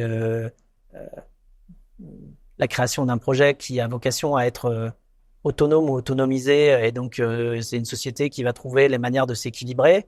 On en a parlé avec Blablacar. Parfois, c'est avec une structure associative parce que c'est la manière de le faire, comme France Digital, qui est une association écosystémique. Qui, il n'empêche, trouve elle-même son équilibre financier. Tu es obligé, de toute façon, à partir du moment où tu recrutes des gens et que tu les rémunères, il faut que tu trouves une manière de les payer. Et donc, il y a une équipe de permanents de 24 personnes chez France Digital. Donc, il y a un équilibre aussi avec l'écosystème. Donc, on s'arrange pour rendre service à l'écosystème. Ça veut dire quoi dans un cas comme ça? Ça veut dire que c'est l'ensemble de l'écosystème qui finance France Digital pour que France Digital existe et défendre les intérêts de l'ensemble de l'écosystème. Donc, c'est un truc... un cercle vertueux. Ouais, et puis c'est une mission vraiment sociétale, globale. Alors que fait France Digital typiquement? France Digital est en prise directe avec l'écosystème de l'innovation, de la tech, des startups. Les comprend puisque ce sont directement les entrepreneurs qui font évoluer tout le paysage technologique en France notamment, qui nourrissent les réflexions de France Digital. Et ensuite, on synthétise tout ce qu'on comprend, tout ce qu'on entend de toutes les personnes qui contribuent à l'évolution du système tech pour en faire des recommandations, des analyses, des synthèses simples à comprendre avec la possibilité de prendre des décisions par la suite, notamment que l'on transmet aux régulateurs ou aux gens qui doivent prendre des décisions justement systémiques par rapport à tout ce milieu de la tech. Donc ça veut dire qu'on promulgue des recommandations basées sur toute la connaissance qu'on peut avoir de notre lien avec les startups. Donc France Digital rassemble 2000 startups et puis une centaine d'investisseurs. C'est la plus grande association de startups en Europe et elle joue un rôle d'éducation, de synthèse, d'éclairage sur la manière avec laquelle on doit appréhender la technologie au sein de notre société en formulant des recommandations. Alors, on n'a pas les manettes, évidemment, pour aller émettre des régulations, mais on a juste cette force d'influence et de proximité avec le terrain qui nous permet de formuler des choses qu'on espère les plus pertinentes possibles. Et en parallèle, et dans cette continuité de volonté de contribuer, de transmettre, eh bien, tu t'es laissé tenter par une nouvelle aventure, celle de la télévision, notamment, où en 2020, tu es l'un des investisseurs de l'émission Qui veut être mon associé. Également après sur BFM Business l'émission Les Pionniers aussi. Qu'est-ce qui te plaît dans cet exercice? C'est toujours l'idée de transmettre, de donner un coup de pouce aux entrepreneurs. On te voit ici justement sur ce fameux siège de l'émission Qui veut être mon associé. Oui, alors quand M6 était venu me voir au début pour avec cette idée de lancer Qui veut être mon associé, j'avais cette idée waouh, l'entrepreneuriat en prime time, tu vois, à la télé. Là, on a franchi une étape quand même, tu vois. Je parlais tout à l'heure du fait que dans ma scolarité, j'avais jamais envisagé d'être entrepreneur parce qu'on m'en avait pas parlé. On n'avait pas parlé de cette possibilité qui existait d'aller créer sa propre activité et grandir avec, et que c'était en plus épanouissant et intellectuellement challenging. Et là, on arrive, tu vois, 15-20 ans plus tard avec l'entrepreneuriat en prime time à la télé. Bon, moi, je trouve ça génial, tu vois. Je me dis bon, c'est super, on va pouvoir aller montrer ce que c'est l'entrepreneuriat, mieux le comprendre, voir des entrepreneurs avec des étoiles dans les yeux à la télé et que ça donne envie à la génération d'après d'aller elle-même créer son activité. Donc je voulais participer absolument à cette aventure-là. Donc c'était dans la lignée aussi de montrer que ça existe et montrer que c'est possible et profiter de cette occasion d'exposition massive que la télé offre. Donc voilà, l'émission est un succès. Alors moi après je suis allé faire autre chose, je suis pas vocation non plus à rester en permanence dans l'émission. Donc, comme d'ailleurs ça tourne pas mal dans le jury, et je fais une autre émission qui s'appelle Les Pionniers, dans laquelle j'ai aussi plus de temps avec les entrepreneurs, c'est-à-dire que c'est une émission d'1 heure. J'ai une première demi-heure où je reçois des pionniers de plein de domaines différents, pour ouvrir justement sur la créativité qui n'est pas seulement entrepreneuriale. Alors ça va être des gens des profils extrêmement variés. Tu vois, t'as des astronautes comme Claudie Aigneret, mais aussi Plantu, Lelouch, Didier Bourdon, Marc Lévy, Mesmer, l'hypnotiseur, et puis aussi des entrepreneurs très successful comme Thibaut Elzière, Simoncini, enfin Marc Simoncini, ou Alexia Laroche-Joubert aussi qui est venue, ou tu vois Roxane Barza qui dirige Station F, voilà, Tatiana Jama avec Sista Fund, bon dans le domaine entrepreneurial, mais aussi Jean-Louis Etienne, l'explorateur, le premier homme à avoir rejoint seul, enfin en solitaire le pôle Nord quand même, enfin tu vois ce que ça veut dire, ou Francky Zapata qui a traversé la Manche sur son skateboard volant à 170 km/h en 20 minutes. Voilà, des gens qui font des choses incroyables avec pour but d'aller montrer que, y compris ces choses incroyables, sont atteignables et qu'il y a un chemin. Donc, quand on rencontre ces personnes-là, on se rend compte que elles ont été étape par étape vers la vision qu'elles avaient. Ce que je dis souvent, c'est qu'en entrepreneuriat, il n'y a pas d'ascenseur, il n'y a que des escaliers. Et une fois qu'on a compris ça et qu'on est dans l'état d'esprit d'aller gravir un escalier, on ne cherche pas d'ascenseur. On se dit, oui, il va y avoir du travail, mais par contre, il y a un chemin. On va le faire. Ça va être un peu long, mais on va y arriver. Voilà, ça, c'est la première partie de l'émission. Et la deuxième partie de l'émission, je fais venir des entrepreneurs. Alors, j'en ai déjà fait venir plus d'une centaine, pour pitcher. Et là, c'est un exercice où je suis en plateau avec quelques autres experts et on va donner des conseils sur la meilleure présentation de l'activité pour convaincre à peu près toutes les personnes qu'on peut croiser, que ce soit recruter des collaborateurs, que ce soit réussir à attirer des clients ou bien réussir à attirer des investisseurs, enfin en gros toutes les personnes qu'il faut fédérer autour d'un projet.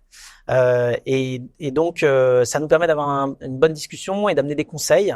Et c'est un exercice que j'aime bien. En plus, ça met en avant aussi à la télé des entrepreneurs d'une autre manière, puisque là il n'y a pas d'investissement, c'est vraiment purement du conseil et de la progression ensemble, l'apprentissage.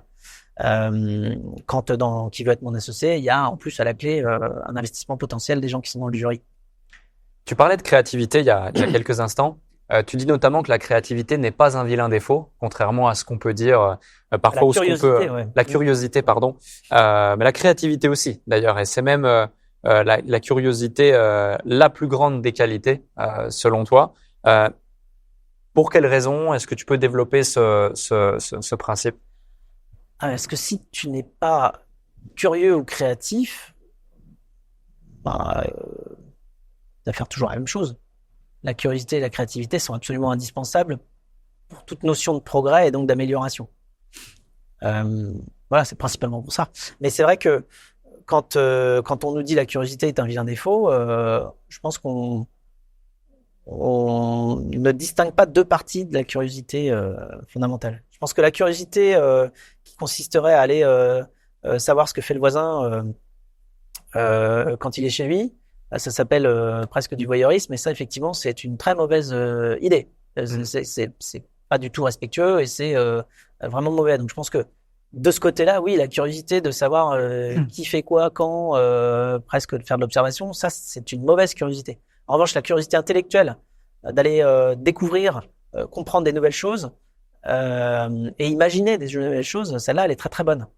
Donc c'est peut-être parce qu'on a le même mot pour les deux choses qu'on se retrouve coincé à dire la curiosité est un vilain défaut et donc on jette le bébé avec l'eau du bain et un amalgame. Ouais. Et on fait un amalgame. Complètement. Merci Frédéric pour cet échange, pour toute la valeur qui a été partagée au travers de ce récit et de tous ces éléments qu'on a pu voir ensemble. J'ai une dernière question pour toi, pardon.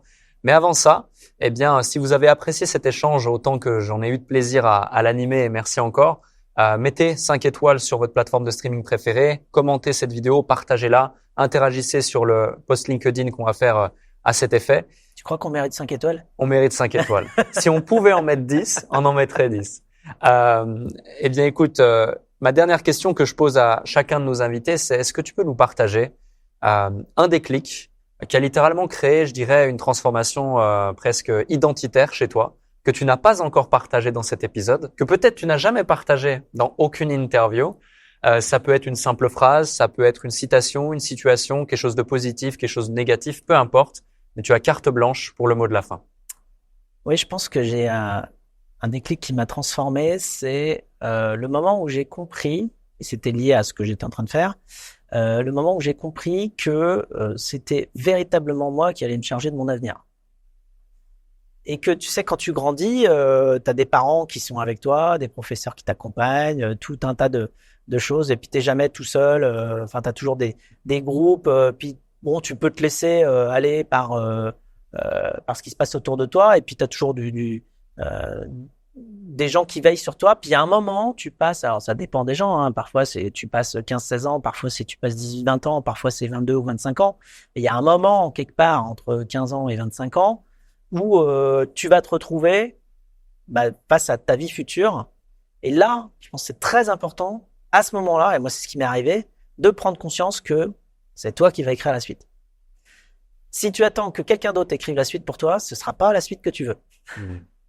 Et le fait d'avoir été déraciné pour une partie justement de mon cursus universitaire aux États-Unis m'a distancié aussi de ce que je connaissais d'avant, que ce soit le pays, les écoles et la famille dans laquelle j'avais grandi, m'a forcé à prendre du recul et à me dire mais en fait c'est moi qui choisis la suite de ma vie. Et ça c'est important parce que quand on passe dans ce mode-là, ensuite on passe en mode constructeur de sa vie future. Merci Frédéric. Merci Alec.